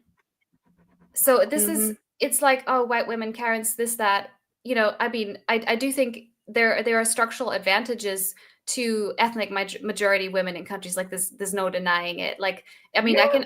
Of course, you know, look at race. Race sometimes gives you a little bit of power. Sex gives you a little bit less power. Ethnicity gives you a power. Religion gives you a power. No question. And what matters to us as women, in my opinion, is that if you need, in a group sense, to fix a group-based problem, then you can only identify with that piece of who you are. You can't afford to worry about the other ways that you suffer. You can't. If the suffering you're talking about fixing is based on sex, that needs to be the basis for your organizing, period. You have to have group cohesion. You have to have group identity. You have to have group power. When Black Lives Matter was rising up in the aftermath of George Floyd, for example, no one said to Black Lives Matter, you know, you really should be intersectional. No. I think a few people tried in vain, is I think what happened. Well, yes, you might say it in some context, but when they were really focused on the killing of George Floyd, no one said, let's talk about the way George was Muslim, or I don't even know if he was, but I'm saying no one said, let's talk about the other ways George might have been suffering. It was a hyper focus on Blackness, a little bit of a super extra focus on Black maleness, but it was all about Black. That's why it's called Black Lives Matter. Well, I'm not suggesting we have a thing called Women's Lives Matter, because that phrase is already taken. But if we had a thing called Women's Lives Matter and something grotesque happened to a woman and we rallied around it and all of a sudden started having conversations about intersectionality, there goes your movement. Yes. You cannot do it. And I'm only talking about political power. I'm not talking about the reality of your life. I'm talking about making a strategic decision to use political power effectively. You can't afford to be intersectional when you're trying to rise out from under this place that's only because of your sex. Yeah.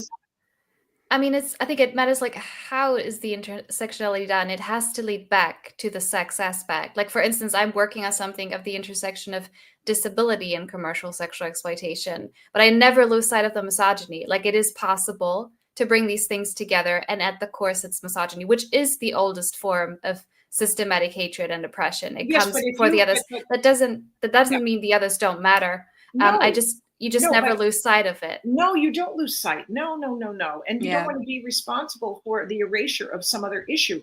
But it's a good example. So where's the intersection of prostitution and disability, or sex-based subjugation and disability? What's problematic is not writing about that issue. It's thinking that using that combination of factors, disability plus this, is going to get you a political movement. It won't. No. It will not. It's a watered down movement. It's not a watered up movement. Now, there is an argument that the way to water up your argument with the concept of diversity and intersectionality all woven in is to make it perhaps an economic movement. You can do that. Yeah. But that's not a movement based on sex. Yeah. And so you can do it. That brings together lots of different things. But if your thing is sex-based subjugation, you cannot allow other facets of your suffering to have a seat at the table. You can't, and have adequate political power. No, you're right. So I'm just going to take a little bit of a commercial break because Ellie's been taking the reins a bit. So please remember that this is a live stream for the Red Light Expose raffle, and the tickets are on sale now up until June 27th at redlightexpose.betterworld.org. And you can win one of 20 fabulous prizes, and the winners will be announced June 28th. There's books, there's art, there's self-care experiences, and there's even a makeup session by yours truly. So remember, it's tickets on sale now to June 27th at redlightexpose.betterworld.org. Okay. And we've also had a nice comment. I mentioned it just a couple of minutes ago, our episode on non-state torture. Again, comes recommended by a listener. I appreciate the feedback because I know that these big words can sometimes throw people off. They feel heavy, or when we say that prostitution is paid rape, people go, "Oh no, that's," they don't want to hear it. It is the only logical conclusion that you can come to once you've dug into this issue, that is what it is. It's a fair phrase. It's a fair phrase. It's often unpaid rape, by the way. Yeah. Yeah. I know there's a lot of guys who will, pretend to book a prostitute and then gang up on her and essentially just beat her up and abuse her, not, pay her, and just literally just leave. That's happened so many times across the United States, especially in Germany as well. So it's like even if you are a prostitute and you're saying, "Oh, I really love my job," it's not true, because there's always going to be this male violence. There's always going to be, guys who want to, abuse you and dehumanize you. There's not anything there which is of benefit to women. Like, nothing. You are self-commodifying, you are self-objectifying, and a lot of the time, like, when women are trafficked into it, like, if things like that happen, then she ends up being abused by her pimp for not getting the money, and the guy's getting off scot-free, and then she doesn't get any proper medical help. It's absolute torture, and I don't think people understand the realities of that. No. They just think it's like, they think women turn up at a guy's house in fishnets and like give him a blow for 15 minutes and then just walk away with some cash. It's just not true. Yeah. No. And also, it's speaking of unnecessary competitions, the competition between who had it worse. Okay, so a gang rape is worse than when it's one man, and we can play this game all day long. Yeah, it's kind of survival of the unfittest, Like, you shouldn't do it. There's some research that would really argue against that, because for long-term damage, rape by someone in a trust relationship is usually much worse. Yes, exactly. Yes, and exactly. I mean, and I wouldn't want to do this competition, but it's one of our core messages on the podcast. Yes, trafficking is a huge issue. Yes, it's especially egregious when it's a minor. We understand that, and still, just the experience of having to endure somebody's touch, or a man on your body, in your body, that you don't want, whatever the reason that put you there, where you are unable to say no. It is rarely a gun to your head. It is often economic desperation. The trauma of the woman, where it's driven by poverty or driven by low self-esteem, does not discount the trauma of the woman who is trafficked. No.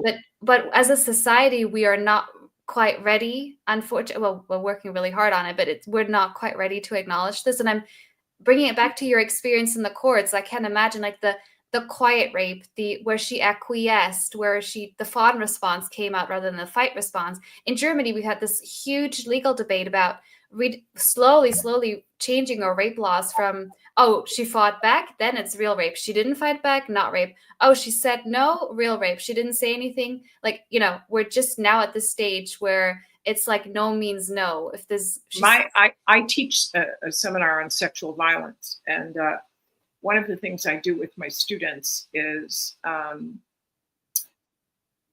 try to get them to interact with each other in a way that's, it's a little bit over the line sometimes, but I'll say, to one of the students, I want you to go stick your finger in that person's ear.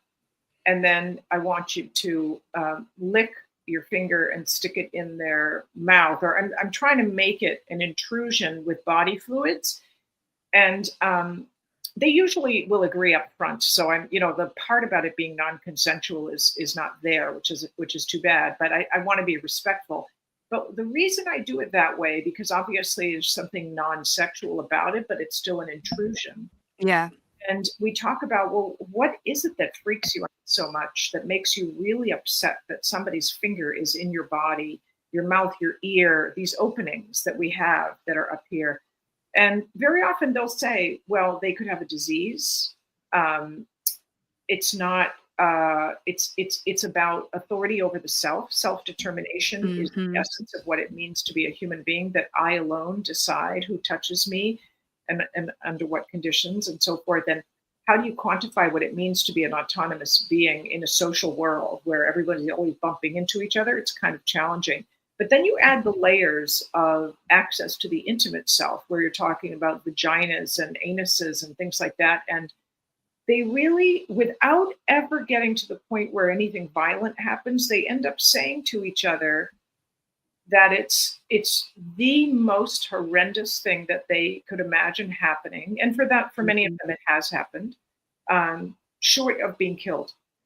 That's how they end up feeling about it. But you have to take them there gently, because a lot of people, when asked to pass judgment on a rape, they're doing it in something they're reading, right? Like if you read about a rape, your mind will wander to the least awful version of what you're reading. Yes. Yeah. And it'll fill in all these soft edges. But then if you see a visual of the exact same thing you just read, it's an entirely different emotional event. Often it feels much, much more traumatic, much, much worse. And for jurors, they're basically reading. And so they're always calming themselves down, because they don't want to feel that even that little minor thing like a finger in the ear or the mouth, they don't want to identify with the emotion of losing the autonomous self. They don't want to identify with the even unbearably awful concept of somebody inside their vagina, much less having it be a disease-filled penis. I mean, they just can't go there. So what happens often in rape cases is they will conflate what they're hearing with a often pleasant, or at least maybe unpleasant, but nevertheless not great example of their own life. And so they can't help but soft pedal it, because it's the thing that's already in their software, right? They're trying to relate it to something, and that's where they go. And they're so uncomfortable being discomforted by the possibility that what they're hearing could be so much worse, that rather than go there, they build distance, and it comes in the nature of reasonable doubt. That's why some studies show that women jurors in non-stranger rape cases are much worse than men. Yeah. Because the women can't accept the idea that could be them, or that could be their boyfriend. So they build distance, and they do that by saying, well, I would never have been in that place at that time drinking that drink, or, so the psychology of wanting to feel good and safe in your body is on fire when anything around sexual exploitation or sexual harm happens. Therefore, we are drawn to the romanticized, eroticized versions of rape. We will believe that it was pleasant. We will believe that it was erotic. We will believe that it was her choice, because that's the only way we can tolerate the discomfort. We soften it because we have to. We can't live in our bodies otherwise. And making people uncomfortable, or what's the right word, comfortable with their discomfort, it's kind of a cliche phrase, but it's really hard to do. And you have to do it gently. You have to do it in sort of the way, like, stick your finger in the ear or the mouth, a way that's uncomfortable but not unbearable. And then you're bringing people along just a little bit, but you can't just talk about it the way that we are talking about it and expect people to engage. You're asking too much of them. It's sort of like my former clients who have been brutalized, many horrendous situations. I work really hard for them. They get a good outcome. And then they kind of miss me because we were a team for when we were doing whatever their case was. Yeah. But then they don't want to hear from me, because what do I do for them? I bring them back to the worst aspect. Yes, I got a good result, which helped them to get to a place where, there was a resolution of a sort, but it wasn't an undoing. It It wasn't repair, and bringing my role back into their life in any way is it's just not healthy. So I'm pointing all this out just so that we can, continue to say out loud to each other, why is it so hard to engage people in this work? It's because it's really painful. Yeah. Yeah, it is. Yeah. Extremely painful. And the people who want to help but can't bear the pain don't know what to do. Yeah. Yeah. Yeah, I think you're absolutely right. And I also think as well, there's also kind of a concept of the alien a little, because if they haven't encountered anything like it in their life, like experience creates empathy. And so if you haven't had that immediate experience, then it's going to be hard for them to put themselves in a woman's position that has done that. And then I think as well, there's kind of a naivety of the human condition sometimes, where if you haven't encountered something like that and all you've seen is the mainstream idea of like sex work is work and things like that, and they're like, oh, it can't be that bad. Surely there's got to be some safeguards, surely they have a manager. And it's like, no, like absolutely not. And it is, you're right, like the work is in disabusing them of those myths, because it is a myth, like especially when you've got things like the security cameras in the brothels and they're like, oh, I'm sure it's just there for their protection. No, they film the sessions and they blackmail the women with them. My God. So no, it is all about it's about comfort and getting people to connect. It's kind of it's a challenge, because what's going on around the world in terms of potential war in the Middle East and all of that. People are okay protesting and engaging and running around and doing things, no matter which side they're on. They're very comfortable screaming, yelling, protesting, coming together, uniting, because it's really not them. They're not involved. It's a lot of distance. They can feel, but without having to personalize. And there's no real risk to most people, at least in most countries. There's no real risk that that's going to happen to them. So it's easy, right? But ask people to rise up about sex trafficking. And even if you can force them to watch a video of the most grotesque example of what happens to a woman, so that they can't deny that it's really horrendous and inhumane, they can't see themselves really connecting, because too close. It could be them. Now we know that most women have experienced some form of sexual assault. I put the number of over 90%. Most women in the world have some kind of sexual offense. Maybe not rape, but some kind of sexual offense. So when you ask them to, I don't know, engage with this concern, it's really, for them, it's a personal exposure. It's a person. It's like asking them to, rip their skin off. It's not the right way to approach it. I think, in my opinion, that's part of why I think so many of these initiatives are unsuccessful. We can't hope to engage people in feeling pain. It's just hard. Some people will do it because they go through it and they come out on the other side and they want to use their suffering to help others. But most people can't do that. Most victims who know that it would be healthy for them to use their suffering to help others, they still can't quite dedicate themselves in that way. And it's understandable. So we need to come up with a way of bringing people to the topic, kind of, it's sort of like if you want to bring people together around the issue of cancer. It's kind of an okay disease because most people who come, the person has already died, or they're not themselves suffering.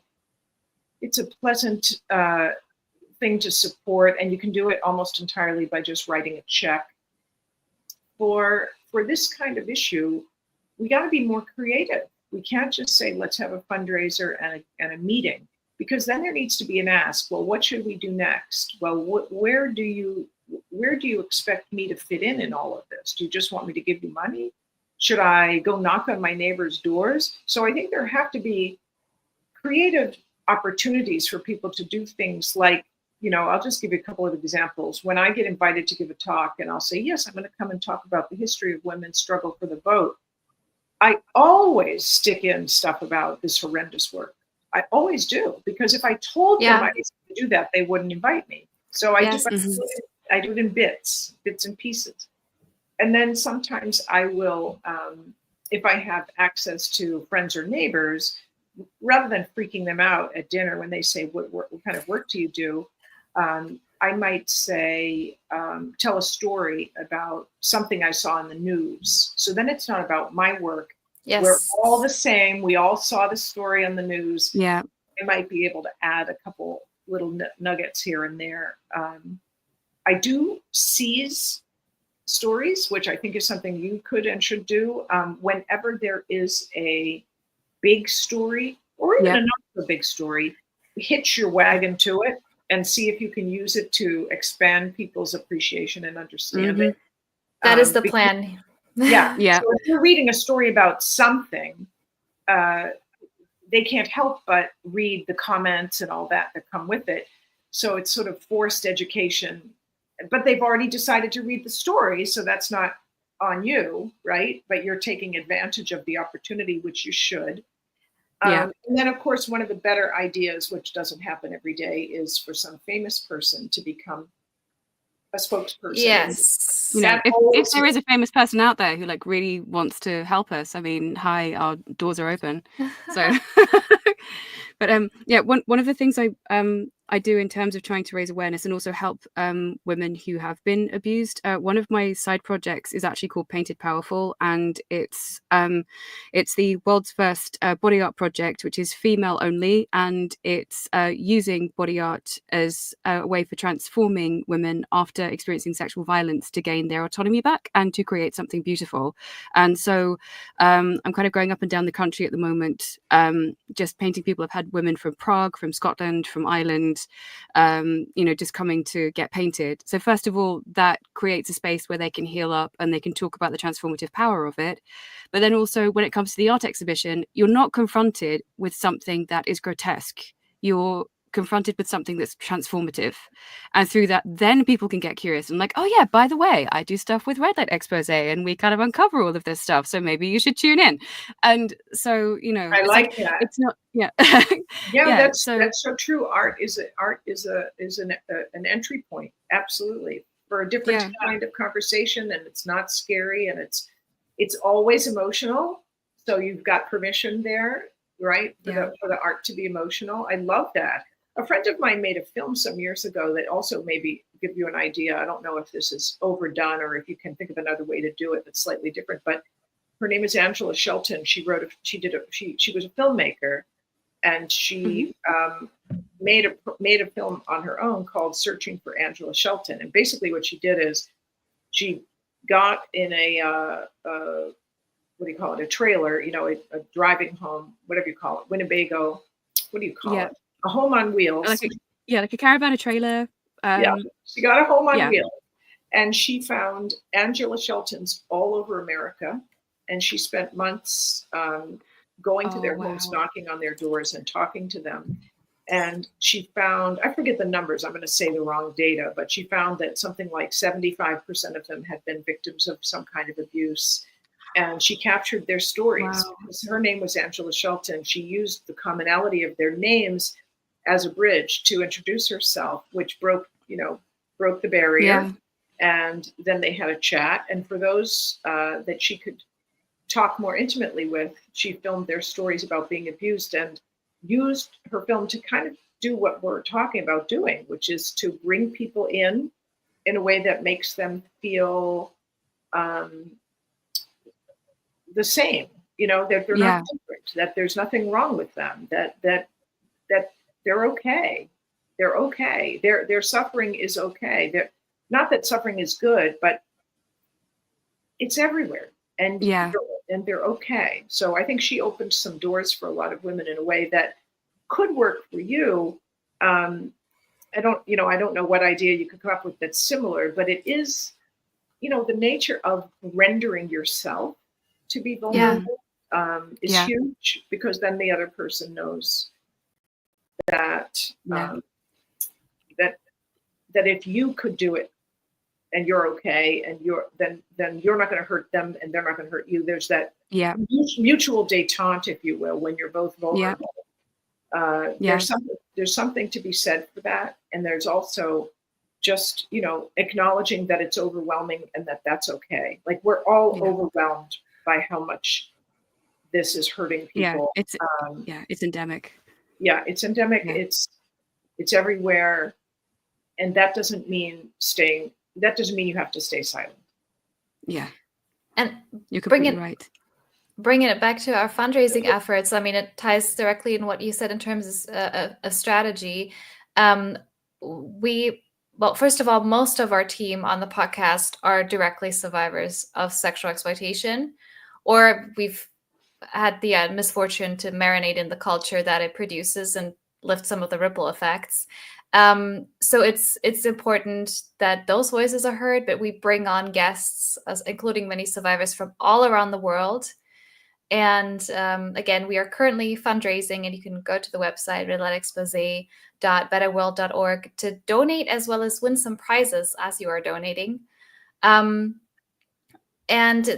one of the key things that your money will go to is honorariums for those survivors when they're speaking to us, so they don't have to, which you just said, it's a hard thing to do. It takes, like, when you get ready to tell your story, like, weeks before the anxiety starts, you know, and you have to, like, go through, what am I going to say, what is safe for me to say, because that abuser might still be out there, you know, and all those things.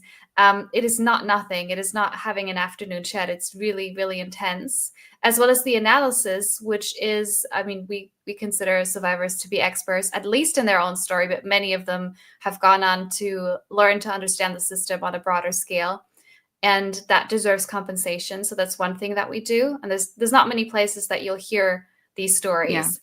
Or you might as a one-off, but that's like what we're dedicated to. And the other aspect that I'm working on, that I'm hoping in the next half year will come, is I want to do more pop culture analysis. I want to talk about the big movies telling us pretty woman stories over and over, slightly repackaged, but over and over.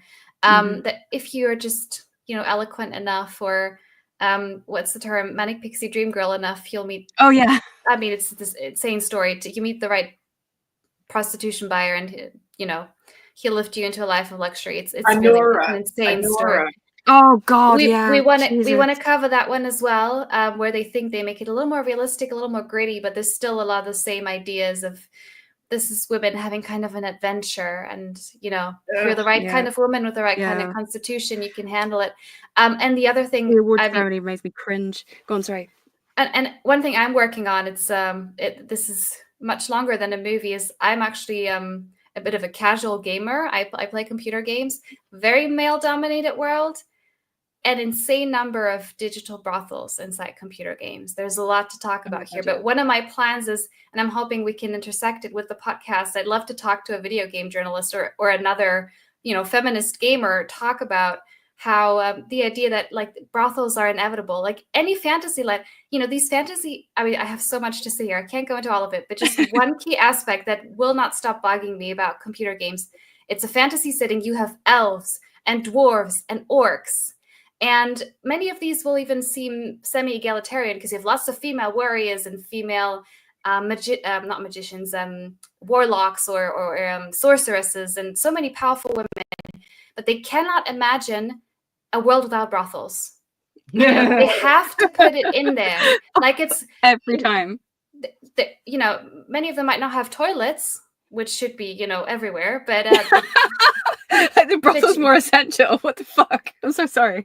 And the brothels are never places where women go and rape men. Yeah, exactly. Oh, they do. I'm sorry, did you say they do or they don't do that? No, I'm sure those aren't the brothels. And I have to correct you, as in, they actually do that, and that is intentional. They have a lot of male prostitution, effect, isn't it? Yeah. Yes, and female buyers, because it's your fantasy world, and the empowered sorceress, she'll get herself a gigolo, right? So they actually do have that, and it is pure propaganda. It's pretending like this is the egalitarian Pretending it's society equal. Yeah. is But not yeah. brothel free. Am I right that most porn and most prostitution does not involve women raping men? Most. Of course, it Yeah. exists, but it's exceedingly rare, like statistically insignificant. And so Yeah. the nature of this is killing me. The nature of feeling hopeful that one day we might have equal numbers of prostituted men being raped by women buyers, as if that's somehow progress. It's like, Exactly. It's ridiculous. It's like, oh yeah, both sexes being raped. It's fine. Like what? Like everyone's doing crazy. it. Yeah, totes. Oh my god. As long as we can destroy all types of humans, it's okay. Yeah, exactly. That's exactly Oh the my God. message. But as you were saying that, I mean, it is. I mean, I play fantasy games because I want to have the experience of, what if I was able to defend myself? What if as a woman I didn't have to fear because I have magic or I have the sword, right? I am in control. I know I will win the day. Also, I can save scum as like what you call as a gamer, like you just to prevent yourself from like losing the game. Anyway, and it's like having a break from reality where you can feel really really drained and vulnerable, and you understand it's a fantasy, but you get to have a power fantasy. Women like power fantasies too. It's not a male dominion. Or have you seen the show or read the book, The Power? Yes. I mean, I hated the ending, but I understood why the premise was so cool and why it was written. I would have written the ending different. Do you want to repeat it for the audience who don't know it? Well, the short version is that over the course of time, because women suffer so much abuse at the hands of men, they eventually develop, biologically speaking, kind of like an electric eel, the defense ability to zap men to death by staring at them with electric eyes. I may be oversimplifying it, but basically, women are angry. And over the course of many generations, their anger turns into a brand new feature of their body, which is, even without planning it, if they get angry and they express it, their ability to look at a person causes them to die from electric death. I forget if they burn or melt. Something happens, they get electrocuted. And at first, women don't even know what's going on because they didn't make it happen. It evolved. It was an evolutionary adaptation. And that part of it was kind of cool because it was very interesting to watch the power shift from men being dominant in all contexts to men being submissive in most contexts.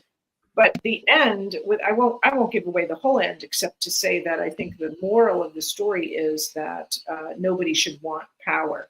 And I'm fine. I'm fine with that being the message, but that could have been book 2. Let us have a moment. It's been thousands of years. Yeah, I know, right? On the broadly on the subject of that though, there was a question I wanted to ask you, Wendy, because I really believe in kind of solidarity and working across kind of party lines, and that's also why I created Women Create. So we got radical feminists, we got second wave feminists, we got women who liked wearing loads of makeup, women who didn't like wearing makeup at all, women who were at Green and Women's peace camp, and then other women who'd come from different areas and who were in Scotland doing selkie stitching, and they all came together. But one of the things I wanted to kind of ask you about is, what do you do about kind of if there's women in the movement who actively kind of want to sabotage you or just enjoy being top dog, and you're really trying to build solidarity, and there's these women who still are trying to undermine you, what do you do then? That's a really big question. Yeah, I know. Sorry, that's a bombshell. I think in my many years in this business, what I can say is I've learned pretty quickly. Well, I've learned now that I can pretty quickly size up whether a person is sincere or has a different agenda. If somebody, is in it to make money or get clicks or whatever they do on social media, or do they actually care about the issue? And so I try to keep my energy focused, and I don't waste my energy on the other stuff. I just Right. won't go to a meeting where there's a meeting with other people about when to plan their next meeting. And everything they're doing in the name of feminism is either totally meaningless, Yeah. highly political, and I mean left, right, Yeah. or busy work. Busy work meaning, oh, this feels like such an important thing to do, but everybody knows it isn't. So Mhm. raising money and all this stuff that you're gonna, the women I've worked with over the years I can't tell you how many have come to me after a while and said, I can't believe I just spent my 30 years of my career working at this rape crisis center, for example, because they didn't ever do anything. The numbers of rapes kept going up every year. I still don't quite know what we were doing. What were we doing? Wow. And they said the same thing with battered women's groups. Eventually, they kind of see that what felt like a sincere attempt on their part to have a fulfilling life, doing something meaningful, it wasn't quite what they thought it was going to be. But Mhm. at the end, they realized that they were perpetuating the status quo while making the people they serve think they feel better, or maybe they do feel better. But patting Mm. people on the head, a lot of patting people on the head, free counseling, that sort of thing. Here's some free counseling, but don't call the police. Here's some free counseling, but why don't you, go to family therapy? The Right. antithesis of what a real reform movement should be. That Mhm. you're trying to stop the behavior, which should be aimed at putting you out of business, right? Any charity that's Yeah. doing this work ought to be aimed at obsolescence. But in Yeah. fact, all they ever do is get more and more money every year, and that's their actual goal. This year we got 500,000. Next year we want 6 because we're doing all this really important stuff. Yeah, but more women Mm. are dying. Like in Yeah. Yeah. Massachusetts, more women are dying today. And I think the number last year was almost double what it was the year before. But Oh my more women God. are killed by men in Massachusetts, where I live, than ever before. And it isn't even in the news. But the people who are supposed to be in charge of stopping it have made exponentially more money from the state and federal government grants they get while more women are dying. And I'm thinking, Oh my if you God. gave somebody money to eradicate a disease, and every time you gave them money, the disease got worse, at some point you'd probably want to stop giving them money. Yeah. I'm just Yeah. thinking. So it's hard. But in terms of leadership, the thing I will say is I am proudly capable of saying in a room full of extremely polite women, of which I am not one, uh, that is a dumb idea. I'm just not Yeah. afraid. I'm Yeah. not Yeah. afraid. Yeah, there was a time when I would be very polite. That didn't Mhm. last very long. And now if somebody proposes an idea, like, for example, decarceration, which is all the rage, Oh yeah. if anybody mentions decarceration, as soon as they're done, I launch into a tirade and I cite all the data that shows decarceration causes women to die at very high rates. And Yeah. I published a law review article on this exact topic. Well, in certain circles, you're not allowed to object to this concept of Yeah. decarceration. And if you say it out loud, you might be called fascist and you're asked to leave the room. I just Uh-huh. I just don't care anymore. I now know, don't go to that meeting because they don't want to hear. Go to this meeting because they Yeah. are actually open to new ideas. They are willing to question authority. The authority being them. The state is always Mhm. the bad guy in some circles. The state is not always the bad guy for No. me, because I don't think all government power is fascist.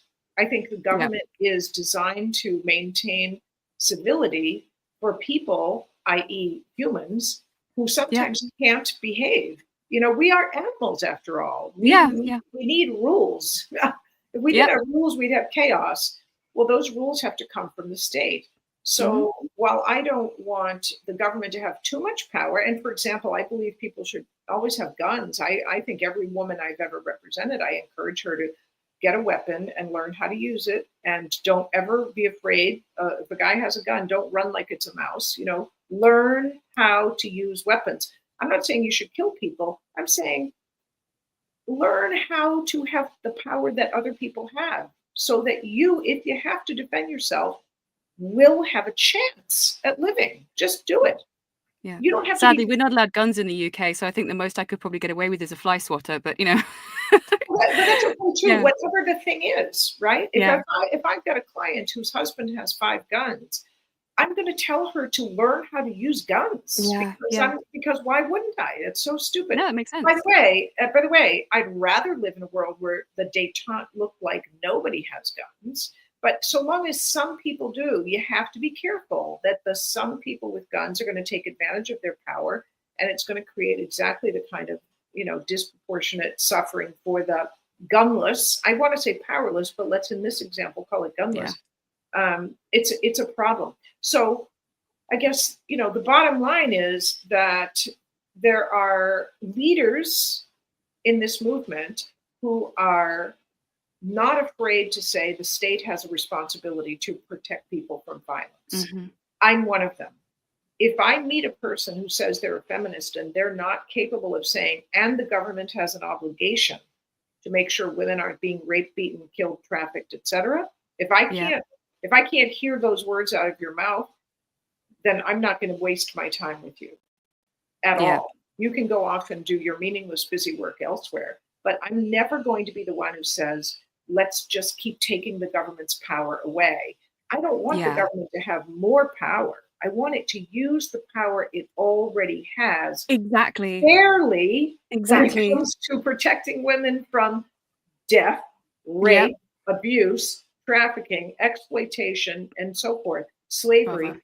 So, that's a big issue for me. But for the people who try to marginalize, either if you feel the way you do, and you're confident that what you're doing is dedicated to the cause, and you don't have a hostile agenda, you just want to stop this horrendous systemic abuse of women, then if you can connect with other people who agree to your principles, you'll find a way forward, even if you disagree about how to get there. That's how I've managed in the recent past anyway. Anybody who is overtly political, that is to say they get money from certain political parties and they insist that their group vote a certain way, I will not support them. And by the way, it doesn't mean that I wouldn't vote for the person they support. Maybe I would, but I can't be in a group where I'm beholden to vote for a certain party, because that makes me politically neutered. I'm absolutely neutered. I'm never going to only vote for one party. I'm going to vote for the eradication of violence. And I don't care. I'd rather have 10 parties.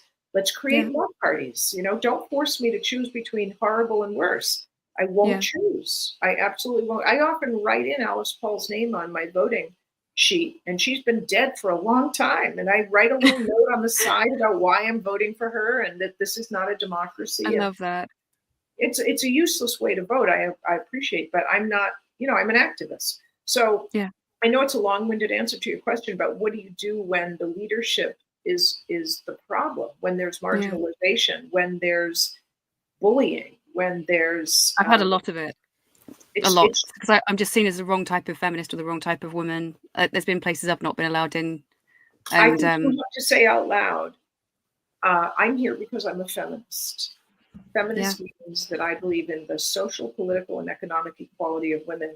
And that means if women are disproportionately being beaten, raped, abused, etc., then they're not getting what they're entitled to. And so my feminism is aimed at the moral imperative, which is women dying and being raped, beaten, and so forth. There are other things that women endure, like abortion. I don't give a flying fuck about abortion. It's not that abortion isn't important, because I know women's reproductive rights are important, but dead women don't need abortions. They don't. We need to focus on the moral imperative. And once we have full equality, we will control the abortion question like that. We will just blink our eyes and the abortion thing will disappear. because we will finally have equality. Women who are equal will always be able to decide their reproductive fate. Women who are unequal will never be able to control their reproductive fate. So let's get the equality in place first, right? Here's the plate. Yep. It's all broken because we don't have equality. You keep passing laws, you keep throwing things in there, they're going to fall through the cracks. Fix the plate first, get yourself equality first, then everything else you do will stick to the plate instead of falling through. I hate how abortion politics are used to manipulate women. I hate that women are so politically naive that they don't understand they're being dragged around like dumb dogs every time it's a hot political season. The abortion issue comes up like a piece of red meat. Over here, over here, over here, over here. Yes, no, that's true. That's absolutely true. That's true here in Germany saying, as well. politicians, you don't tell me what to vote for. I'll tell you what I'm voting for. You don't tell me as a woman that I have to vote about abortion. I will vote about women being killed in femicides that are out of control. 6 women a day are killed by men in America. 6 women a day. That's more than any other group of people. Much, much, much more. And not one politician mentions it. And I'm supposed to vote for abortion? Less than 2% of women get abortions every year. 6 women a day are killed by men, and they're being killed at very high rates because they lack basic legal equality and equal protection of all laws. And you want me to vote about abortion? No. Yeah.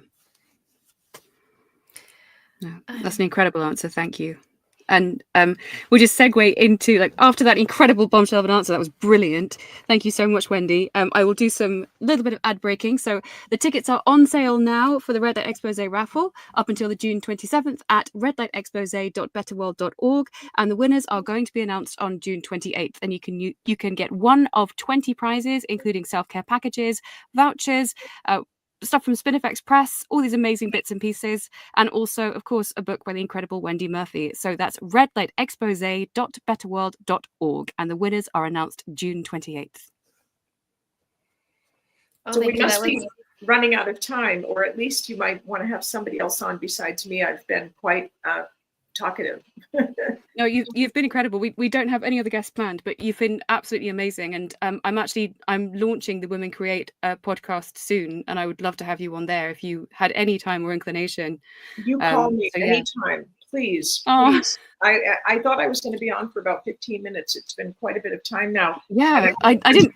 Yes, go on, I'm going to go have some dinner, but I really enjoyed this, and I wish I could come have dinner with both of you. Yes. Thank you so much. It's been such a pleasure, honestly. Like, honestly, I'm just in awe of you and everything you've done. So it's really been amazing having you here. It's been my pleasure, and thanks for letting me ramble. I'm a rambler sometimes, but for me it's like group therapy, so I already feel better. Oh, I'm so glad. Yeah, don't worry. I'm a rambler as well. I do exactly the same thing. No, thank you so much, Wendy. Please, let's do it again soon. And yeah, peace. Absolutely. Take care, Wendy. Bye-bye. Bye. Oh, okay. She was fabulous. Yes.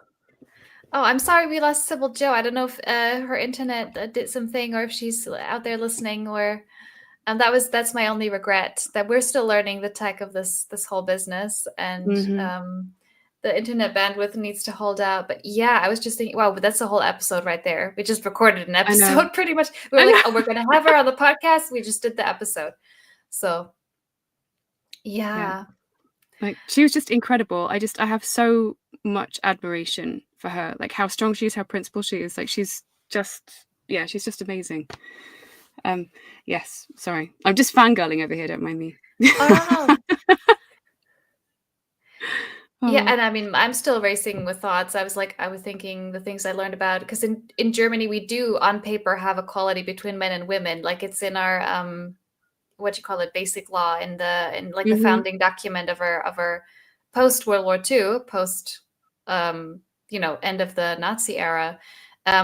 Women fought really, really hard to get sex equality written into our founding legal documents, and it's there. But we've spent decades ever since fighting for what it means.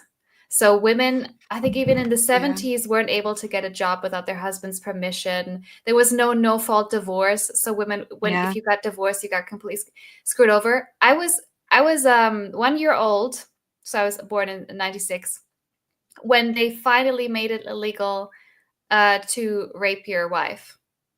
Wow. So yeah, we had similar around here. Go on, sorry.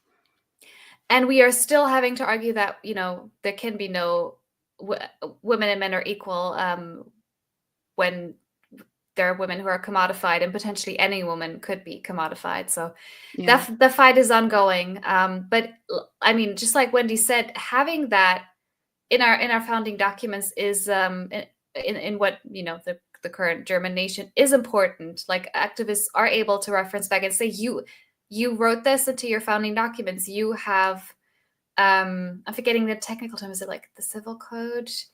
Sometimes these technical terms fail me in English, but it is an important pillar for feminist activism. We just disagree about what it means, because other people would say, you have a right to prostitute. That's a whole other rabbit hole. I don't know. We've been live for 2 hours and 15 minutes. I don't know, Victoria, how you're feeling. If we want to give a few more bits about, topics close to our heart that we haven't talked about yet, that we hope to cover in the next, probably year. Yes. And then maybe we sign off. How does that sound? Yeah, that sounds great to me. Yeah, that sounds wonderful. Constitution, that is the right term. Someone just put it in the... Yes. I was like, yay, what is thank the you. term? Yeah, German Constitution. Yes. Yeah. That was what I was looking for. It's 1:00 here in the morning. That's yes, and it's close to stupid AM here too as well. So it's like 11:50 where I am. So it's so we've kind of done a bit of a endurance session here, but it's been so good. Like I can't believe Wendy gave us so much of her time. She was so generous. Like I've just been left feeling just invigorated for that fight ahead. I love that when you meet kind of real titans who actually care about women having actual proper human rights. It's really rare as well, when you like find someone who's that driven and that dedicated and willing to give us, because we're like, on the global scale, we're nobody, and this is like the definition of not pulling up the ladder behind you and going, well, actually the small women's projects matter, because who knows where they could go. Exactly. And that's really beautiful. And it also, I think we're also going to talk about kind of people like bad actors in the movement at some point. Like, for example, so like supposed ex-Johns and, women who want to sabotage other women, and like, how do you move forward from that, and how you can make proactive and productive systems where, women don't feel the need to kind of sabotage and crab mentality each other. I think that's one thing we're going to be talking about on Red Light Expose, because that's really important, because solidarity actually matters. And if you're doing crab mentality, if you're putting other women down, if you're sabotaging other women's efforts, then all you're doing is hurting the movement. And it's just not all it's going to do. Is if someone wants to be top dog, that's going to cement the person as top dog at the cost of other women. And we need to do better than that, Yes, absolutely. And like you mentioned with the men who come into the movement saying, I'm off the porn, I'm off the brothels, I'm here to support you, but they're not really deprogrammed. And there's like a whole spectrum of things that like, the point is not that men cannot come back. We do want men to come back from those things, but it has to be a careful process, and we cannot put them into positions of power in the movement. They have to be very carefully vetted to participate at all, and it always has to be women, and ideally survivors, leading the movement. And they can be supportive, but they can't be, the person that others like confide in, or the person handling all the resources, or whatever it is. So that's really, really important to do. That we want male allies, but I'm sorry, there's a lot of bad eggs we have to vet when they come into the space. And there is a limit to how far they should come into the space. And I think, like we mentioned earlier, there's a lot of people, men and women, with good intentions, but there's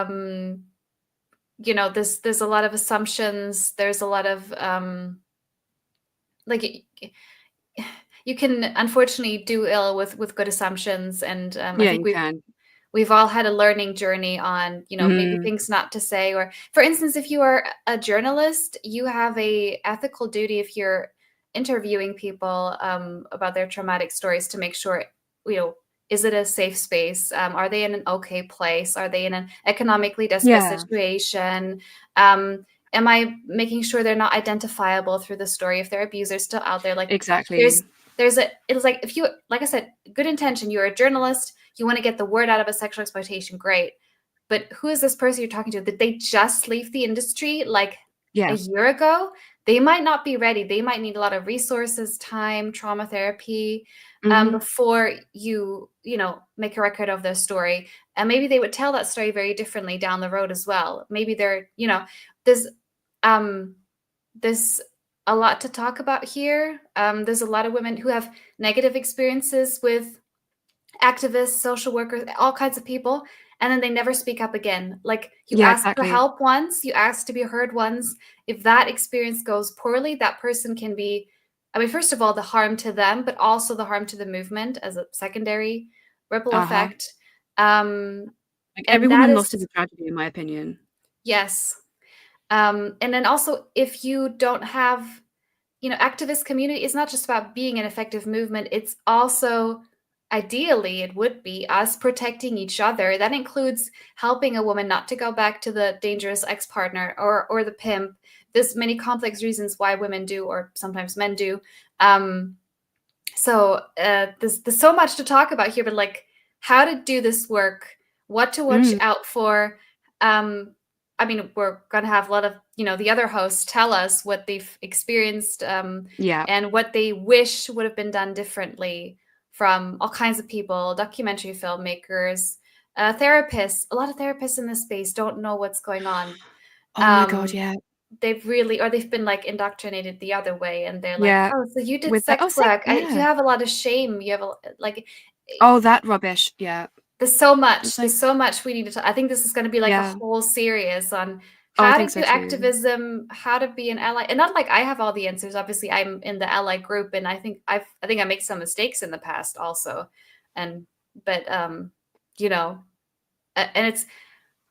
it's also not about like everyone has to be perfect, and if you've ever made a mistake, we're going to excommunicate you. But let's use the in German we say swarm intelligence, the collective intelligence, and put it on the table, and we'll have a series of conversation all around that. I also think from a sort of policy perspective as well, like having so say for example someone is a journalist or a researcher, then there should be basic codes of conduct, like whether you're part of an organization, whether you're freelance, like there should be, if you're doing it, like if you have a paid position, there should be, this is how you talk to survivors, this is the minimum time you have to wait before you talk to them. Or if it's an immediate thing where like something has just happened, then there's certain protocol that you need to follow. And also, I don't think in the UK, like if someone is freelance, if you're a researcher or a journalist or someone who's doing things like that of freelance, there's not really any way to report them if they do something wrong.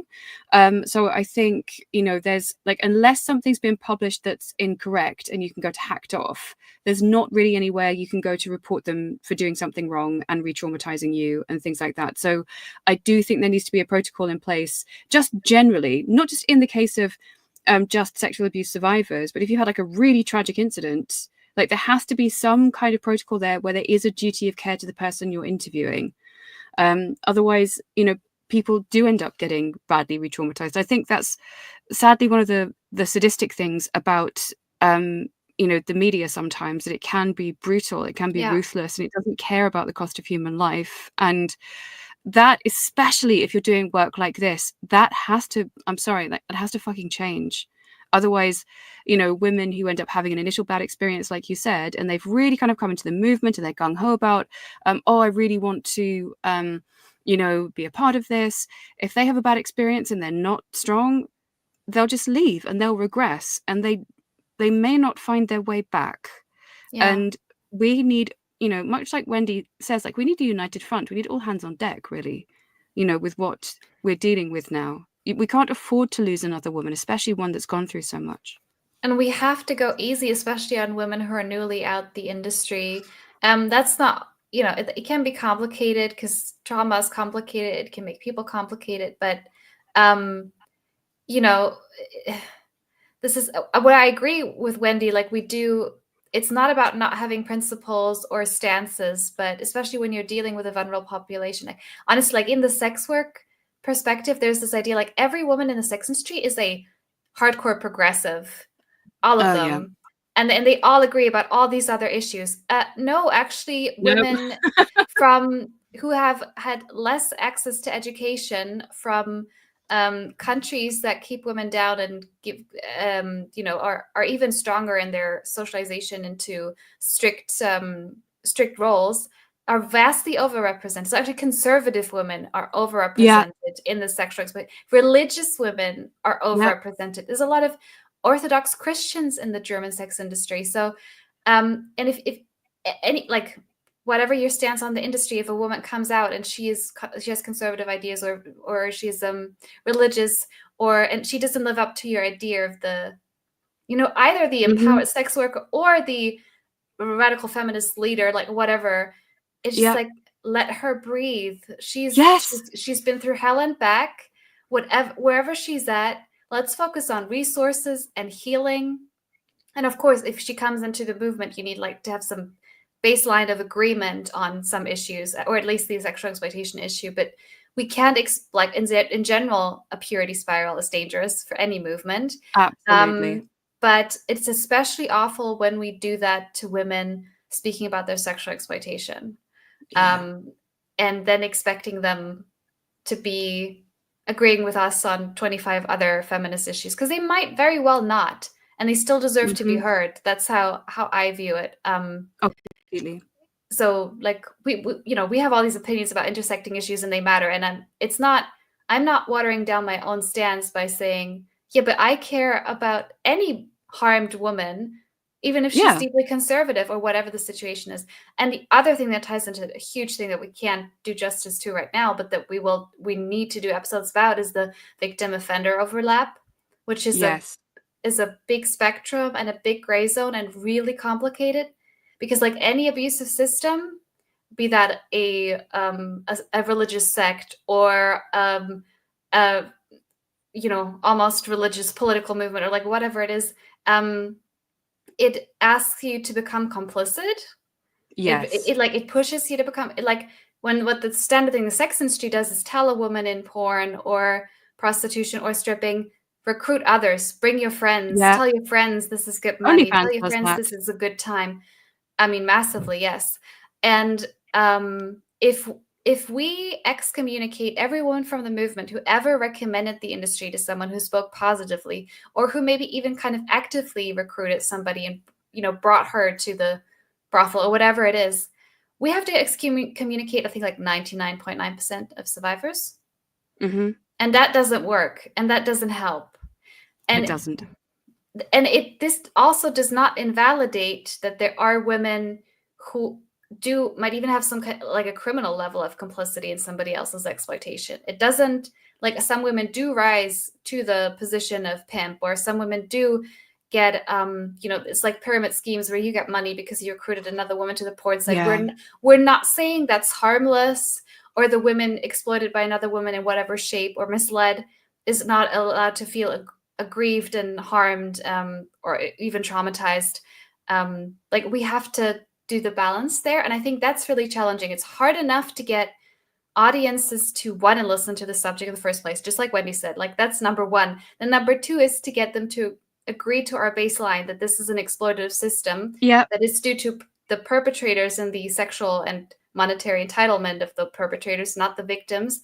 And then the third is to go, and some of these victims are somewhere on the spectrum of offender as well. And to a degree, we have to accept that that is the complex, incriminating nature of the industry. And then sometimes we have to start holding people accountable. But if we do it too early, there are no victims left. Then it's all perpetrators. And then we're back in the conservative stance, which that is the very conservative stance of every person in the sex industry is a corrupter of our society and cohesion and the family and the good men and the good woman. And then we can't do anything about all of this. And then we can't help anybody because there are no clean, perfect victims left. So exactly. that's a And big it's like issue. you did an article as well about there's no such thing as a perfect victim, which I also restacked on my Substack, and that ties in really neatly with this. And I also think as well, the industry wants to have some dirt on you in case you leave. Yes. So Yeah. that's why they want women to recruit other women. That's why they want some women to bootstrap in porn and and smack other women and push down on other women, because it means, oh, well, you were complicit too. You must have enjoyed it. Da da da da da. And so it's another way of perpetuating the abuse if you can recruit them to do that, especially if they're doing it under coercion. So if they're like, oh, well, if you turned up to do a normal boy-girl scene, oh, but you're going to be slapping this woman. Oh, well, if you don't do it, you're here now and you won't get paid. You need to sign the form. And that type of coercion, that happens all the time, especially I think when Playboy started doing pornography, like actual kind of like filmed like pornography, a lot of the women, they didn't say they were raped, but they complained where they were meant to be doing straight kind of boy girl stuff, and it was really rough, and they were doing anal and really abusive things they didn't want to be doing, and they would turn up, see the whole bait and switch thing, wouldn't have the money to go home, wouldn't have the money to pay their bills, and they were pressured to sign the consent form. Like pressured consent isn't good consent, and like Wendy said, you can't consent to torture.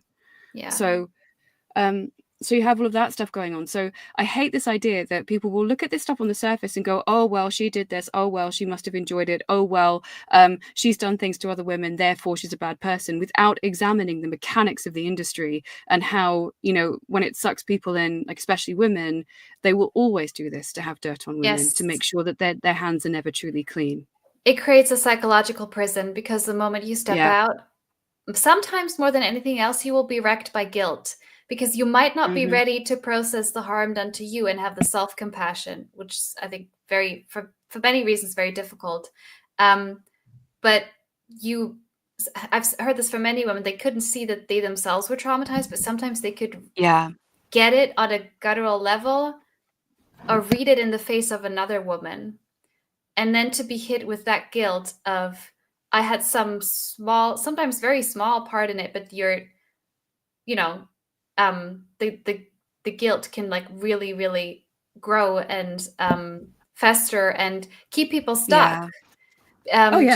Just like any other abusive system, if I brought anybody into this abusive church or this abusive political party or this abusive friend group or gang or whatever it is, if I leave, because I think what actually is the psychologically worst for many people is the idea that you're a bad person.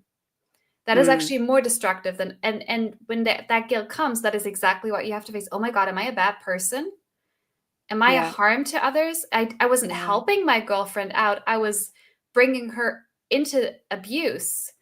Oh my God, this person I cared about, I harmed them. I really think that is one of the hardest experiences for people who've been in all kinds of abusive systems, to process that part. And as a society, we're really so terrible at it. We want to have really clean, neat narratives about perfect victims, and life almost never provides them. And then there's so much. It's like it just creates the silence. Women, we can't really talk about this aspect because the backlash is so. And again, I do think that it is misogyny, where I have seen women in pornography who visibly recruited others. I'm not saying they have no responsibility, but the level of outrage on the internet for them is like thousands of times what it is for like the owners of Pornhub or the owners of OnlyFans or the owners of German brothel chains. Those men, largely anonymous. I'd love to do in-depth, like I would like to do like Meet Your Pimp series, like oh my God, yes. That's a bad title. We'll find out something better. I know what you mean. Like just here are the men. Here's their rap sheet, and they were still allowed to run this website, still allowed to run this brothel. Like, can you make them visible, because they're hiding behind like this smoke screen of the women. That's exactly what I was about to say. That's And it's really not discounting anyone traumatized by a female perpetrator who might herself have been formerly exploited or even simultaneously exploited. It doesn't discount that that happens as well. Of We have to course make not, space yeah. for that as well, including a Yes. lot of women who traffic their female family members. Not that unusual, unfortunately. There's usually men in the system Sadly, as yeah. well. These are co-perpetrating. Mm. But they're, we're not discounting the existence of really like intentional and violent exploitative women, and we'll make Yeah. room for that as well. So these are going to be difficult conversations, but important. And Yes. and if you listening to this care and you want us to do this, we'd love to do it at if we could, we'd do this podcast for free. But even the site we're using right now to go live, all of this technology costs money. Providing our team with a tech setup costs money. Compensating guests costs money. So if you want to support our efforts, do check out our website. You can listen to all the episodes on there. They are free. They're public. We don't have anything paywalled. But yeah, we're currently running this fundraiser. It's still going to continue for several more days until the 27th. And you can both support us. And should we just go over them one last time? Just let people know what it is that they can win. Yes. Let's just bring up the website and just go through that quickly. And while you're bringing up the website, we're also launching a Men for Equality series soon. So make sure you check that out. So when that's out and about. I'm really excited about it as well because, mild spoiler alert, I got to interview Rob Jessel, who has worked with Jo Bartosz on her new book. So I was very excited to do that interview, and that's going to be coming up soon. So make sure you stay tuned for that. And so while Ellie is getting all of the wonderful prizes up, please remember that the tickets are on sale, and it's going to be up until June the 27th at redlightexpose.betterworld.org, and the winners are going to be announced on the 28th of June. And you can buy as many or as few raffle tickets as you like, hopefully many. And we've got 20 fabulous prizes that you can have a look at. So everything from vouchers, self-care packages, art, mystery prizes, all the way up to a makeup session with yours truly. So that's tickets on sale now to June 27th at redlightexpose.betterworld.org. I'm just going to bring it up. Sorry, I'm new to the technology. Let's hope this works. So I am screen sharing. Oh, let's see if I can get this up. We want to screen share. This is what we want to share. Oh, can you see this? I can't see anything right now. Oh, it's not sharing yet? No, it's not showing it to me anyway. I can still see you. I can't see your screen. I think, but we would just ask, are we planning to do more live streams? I would love to. So what I would actually love is we currently are on a bi-weekly publishing schedule. So every other week we publish a full episode, often with a guest. But I would love if the week that we're not doing that, if we're going live and talking about current events. Like, honestly, this news every week where I'm like, I want to talk about this. I want to discuss it. I want to process it. I'd love to talk to people in the comments, hear from people all around the world what they think. That would be the plan. But like I said, even this here, the StreamYard is the tech we're using. Even that costs money. So we can do an annual prescription. It's not unaffordable, but that would be one of our running costs, just to be able to do this and go to multiple platforms simultaneously, because we're currently live on Facebook, YouTube, and Twitter at the same time. And this is the tech that enables us to do that. So I'm not entirely sure if I am able to screen share. So sorry, I'm still learning the tech. So I will just verbally go over our prizes one last time. So if you care to support us to have these conversations, it is, you can just donate if none of them pique your interest. But if you're like, I want to support you and that sounds cool, I want to have a shot at winning that prize, I'm just gonna go. I'll just go over the first half, and then do you want to do the second half, Victoria? Should we do it that way?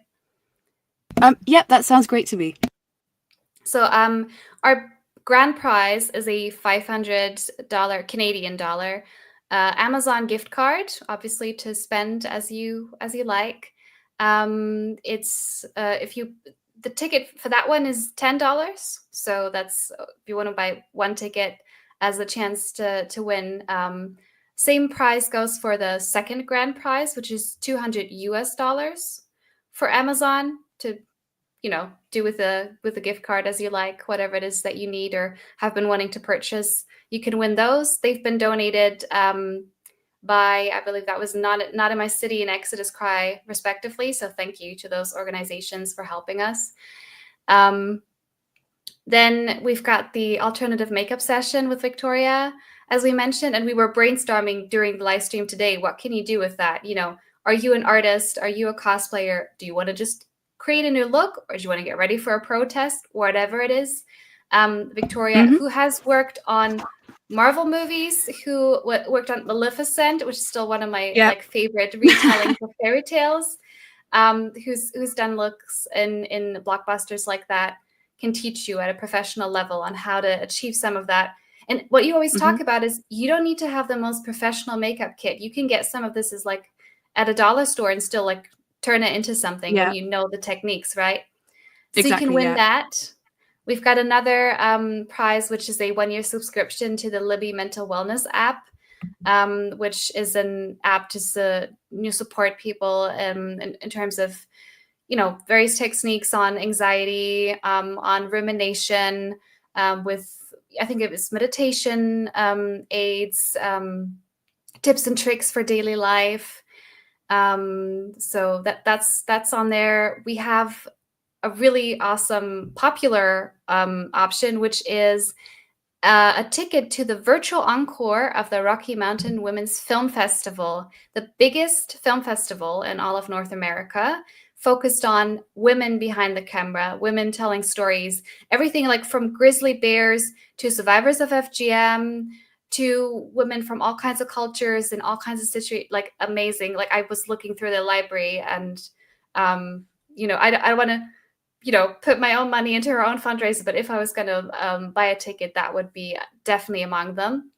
Then we have Oh No, He Didn't, which is, everyone who came on the live stream, like midway. That's by Wendy Murphy, who is with us, talking to us about all the different things she's working on and that she's experienced in the women's movement.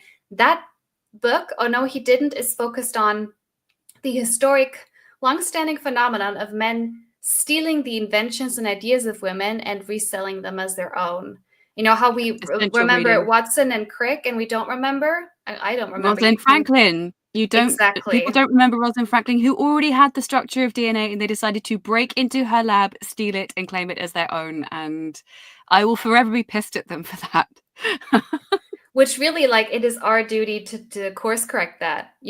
I know some women, their work is focused on getting street names, streets named after women, statues of women put up. That stuff matters too. We care about stopping the femicide, but part of stopping femicide is making women human and making women show that they're capable leaders, not just assistants to men's existence and appliances for men's existence. Yeah, and that is part of the rehumanization project. Yeah, it's all part of the rehumanization.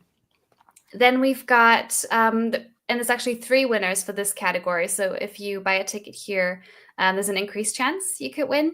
It is Good Mail by the artist Kaisa Love, and what she does is send mail to a person of your choosing, a friend, a relative, somebody who you want to brighten their day. She will send them pieces of art, and there will be, I believe, poetry is in there, and it's unique for every receiver.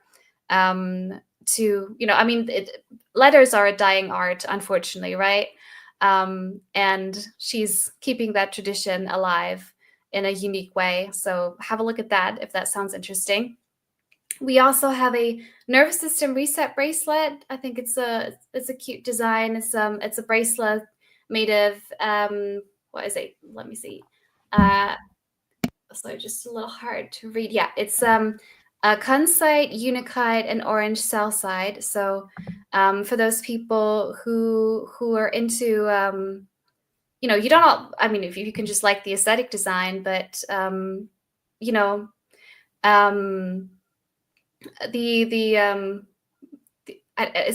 what's the technical term? You know, there's a tradition of stones, precious stones, and their connection to the earth and to, you know, calm and appreciating the things around us, and appreciating how we adorn our bodies.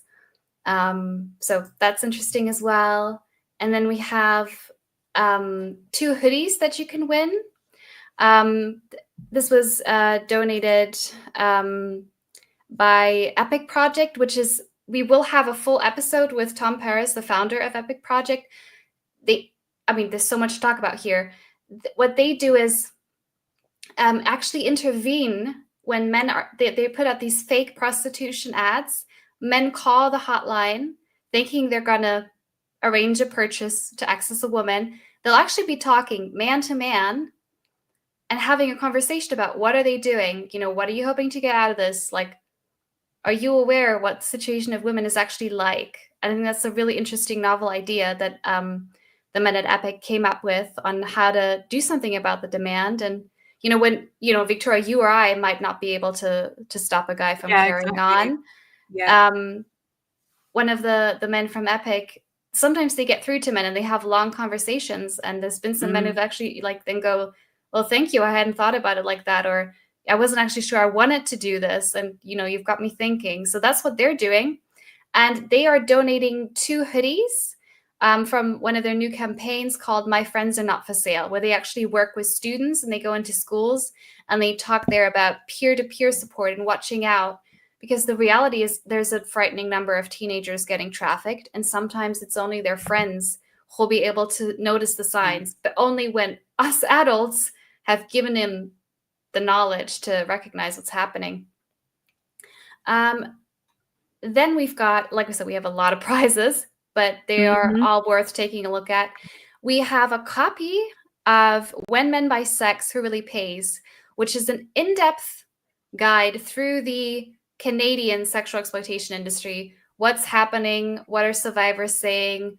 What are, you know, people fighting back doing? And it's written by one of our co-hosts on the show, Andrea Hines, as well as Kathy King, who is the mother of a Indigenous heritage young woman who was murdered in the industry. So, I mean, whenever we talk about this issue, it's quickly we're back to femicide, because it is a femicidal system. Yeah.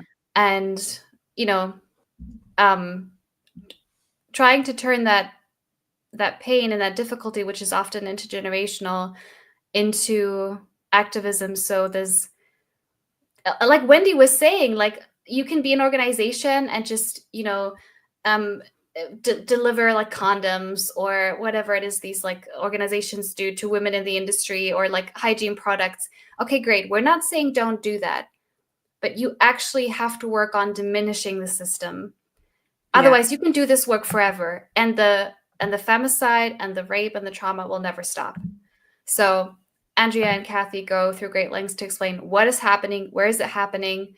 It's not just in the big cities, it's in the rural areas too. Like, there's so much to go over. Really worth taking a look.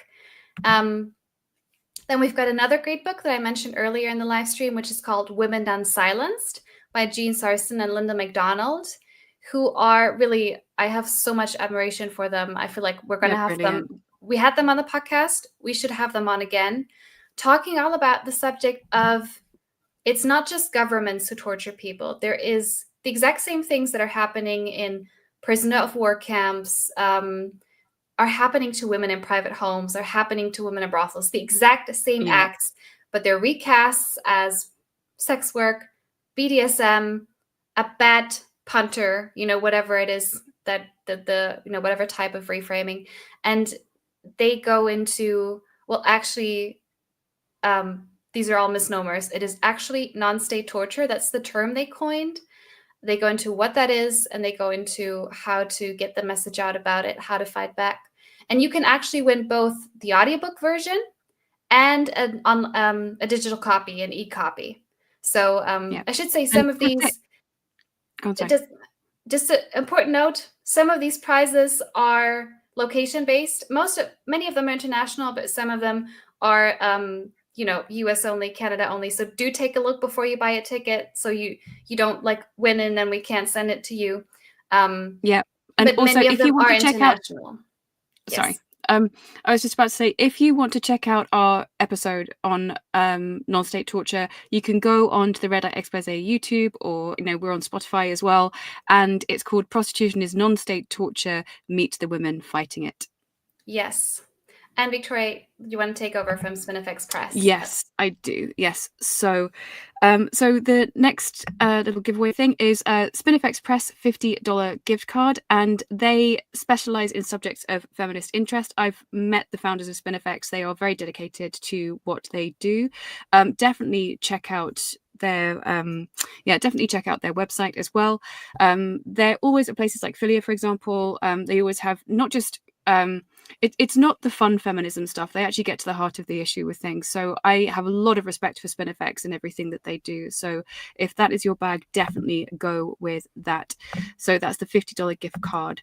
And then going to the art book, Reframing Women Printmakers. This is actually by P.L. Henderson, and she is the person behind women's art on Twitter.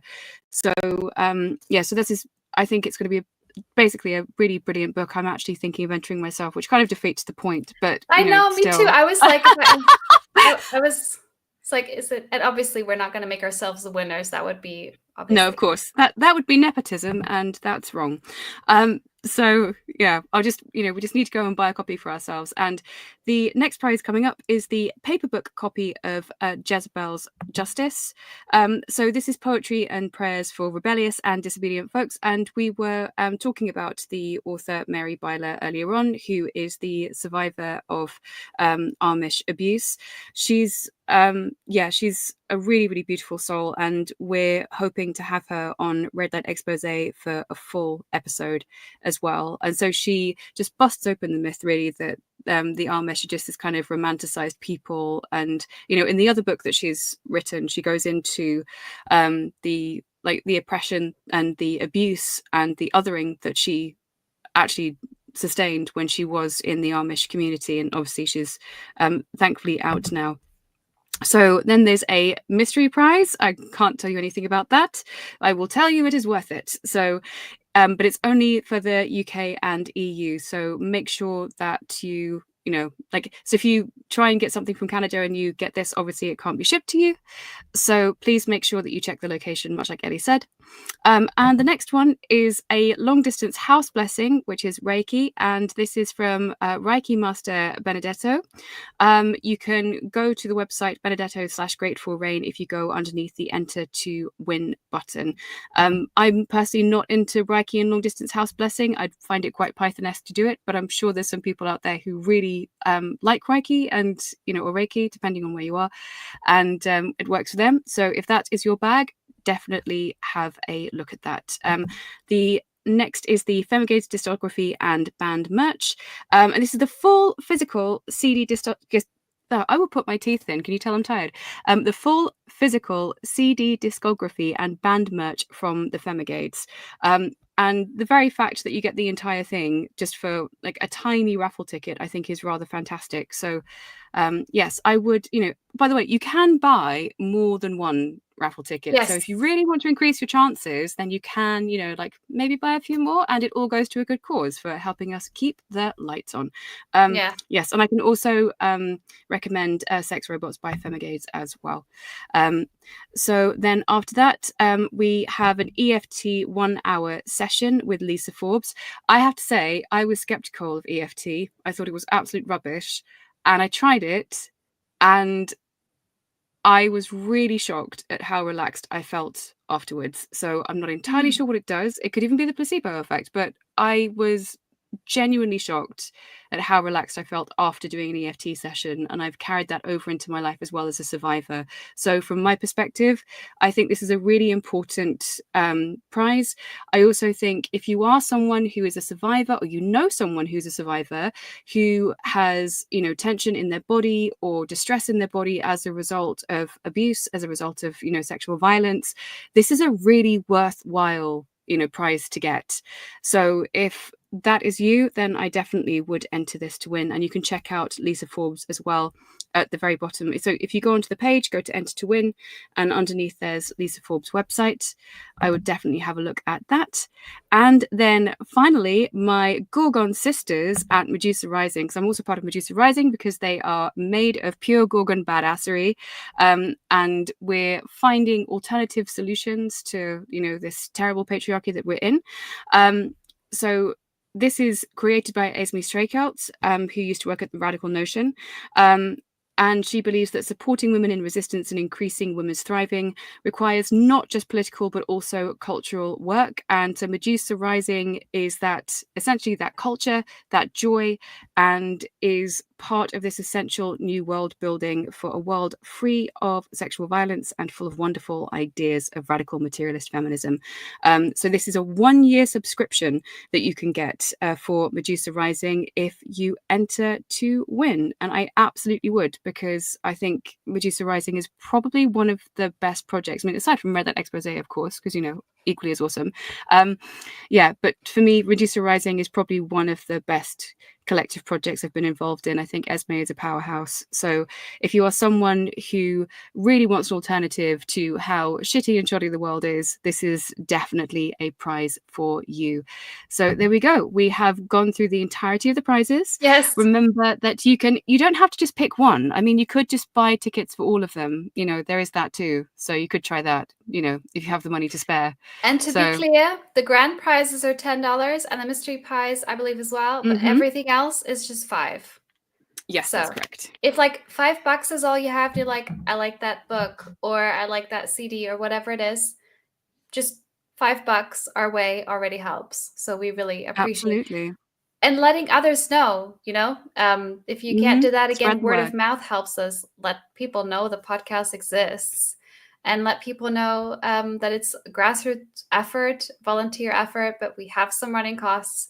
And that's why we have to do this annoying, like, fundraising and interruption. We would rather be focusing on the content, but this is important. I know. Like, and also, if someone, what I do want to say, you know, it's been intense to organize this, and we want to say really thank you to our supporter Katrina, who came up with this idea and put the whole thing together behind the scene. But it did, like, there was a lot of people I wasn't aware of. I only heard of them because we did the raffle. Women like Mary Byler, I was not aware of, or Lisa Forbes. I hadn't heard, and now I'm like, I know who they're doing, who they are, what they're doing, which is really cool. We hope to bring them on for full episodes, and we also, I mean, I'm happy that we can amplify their work. Just like all the generous people doing cool work who donated. I hope, you know, might even that somebody doesn't win the prize, but they land on the website and there's some insight there or some connection there that's meaningful, that creates something else. So at least, you know, the networking part is there, the awareness part is there. And, you know, like we were talking about, there's a lot of people in the political movements who it's career for them, basically. And then they pull up the ladder behind them. They don't care about anyone younger or anyone traumatized or anyone else. Gaining visibility, being heard, making an impact. And, you know, honestly, I can't relate to that, because I'm like, the more followers I get, the more I'm like, well, who can I amplify? Like, that is, I'm like, why isn't that the natural inclination? And when I see other people thrive and get out of obscurity and grow their projects, whatever it is, you know, if it's a safe house or a women's newsletter or, you know, anything on the spectrum of projects, I'm excited for them. And I can't relate to this, like, elbowing. And, you know, there's a few, not many, but there's a few other podcasts. If you're interested to hear from prostitution survivors, there's Exit Wound, which I would recommend. They are focused on New York, but the things that women go through in New York, they could be in Australia, they could be in South Africa, they could be in Yeah, Russia. totally. There's a lot of parallels. Do listen to Exit Wound. It's a great podcast. And like, there is what's the I'm going to mispronounce it. There's a French language prostitution survivor podcast as well. La Vie en Rouge, I think is what they're called. La Vie en Rouge. Yes, exactly. I can't imagine thinking, oh, it's going to hurt Red Light Expose if we let people know there's other places to hear this stuff, like, and to hear these discussions. I mean, yeah, like I love it when we. I know, like I really love it when, you know, you've got someone who's doing something original or doing something that's groundbreaking. You're like, yeah, right on, sister, you do this, and you're able to amplify them. It's wonderful. Yeah. You know, I hate the pulling the ladder up. So I'm totally with you. Yeah. Also, I really want to say thank you to every last one of our donors who have been so profoundly generous in giving us these prizes. This would not have existed without you, and we really owe you a debt of gratitude. Thank you so, so much. And thank you to everyone who listened today, everyone who donated, or everyone who just shared or retweeted or whatever it is. Yeah. We appreciate all of it. You with us. And we need. And no, carry on. Sorry, Ali. I was just gonna say that it's generic, but like true. We need all hands on deck for this issue.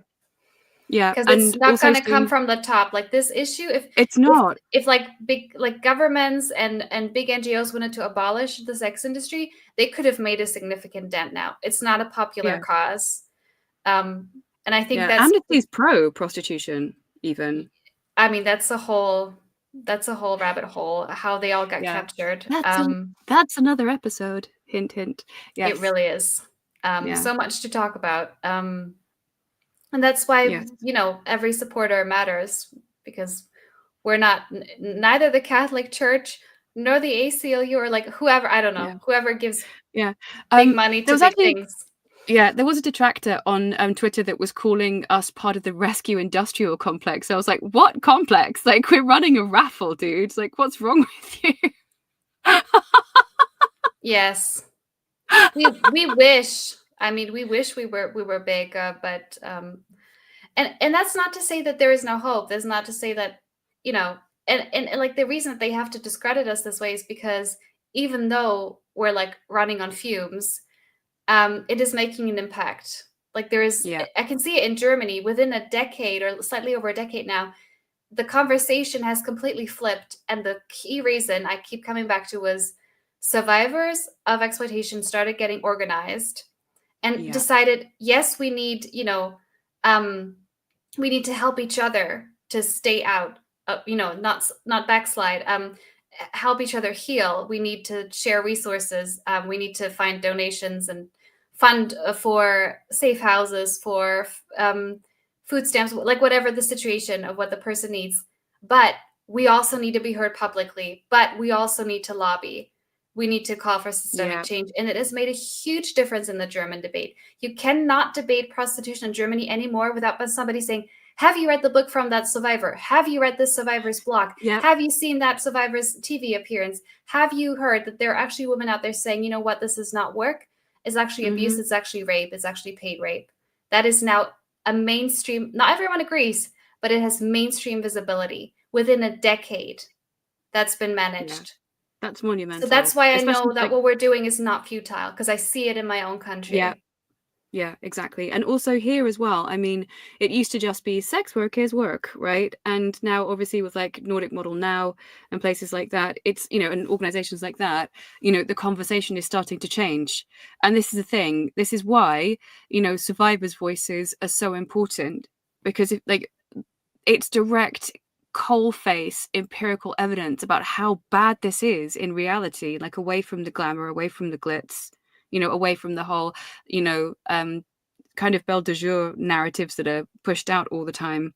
And it's so important to get these voices heard, because it really does make a dent.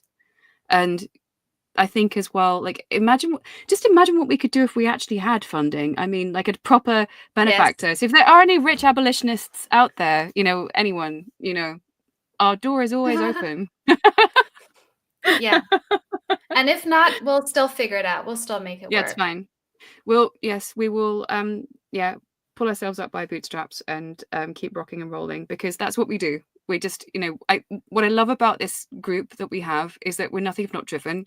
And Yes. there's always so much enthusiasm. And like, even every time we talk, Ellie, like we've then got, you know, we'll have like an hour-long conversation and then we'll plan another 10 episodes. It's like every single time it's like, oh, we can talk about this and we can talk about that. And then we can bring this person on and like talk to that guy. And it's like, that's what I love about it. Because like, it's just, you know, that it's just so beautiful knowing that, you know, not only are we on the same wavelength, but you know, we care really deeply about this because, you know, I mean, I've had, you know, direct experience in the BDSM industry, and an increasing number of my friends are survivors from the sex trade.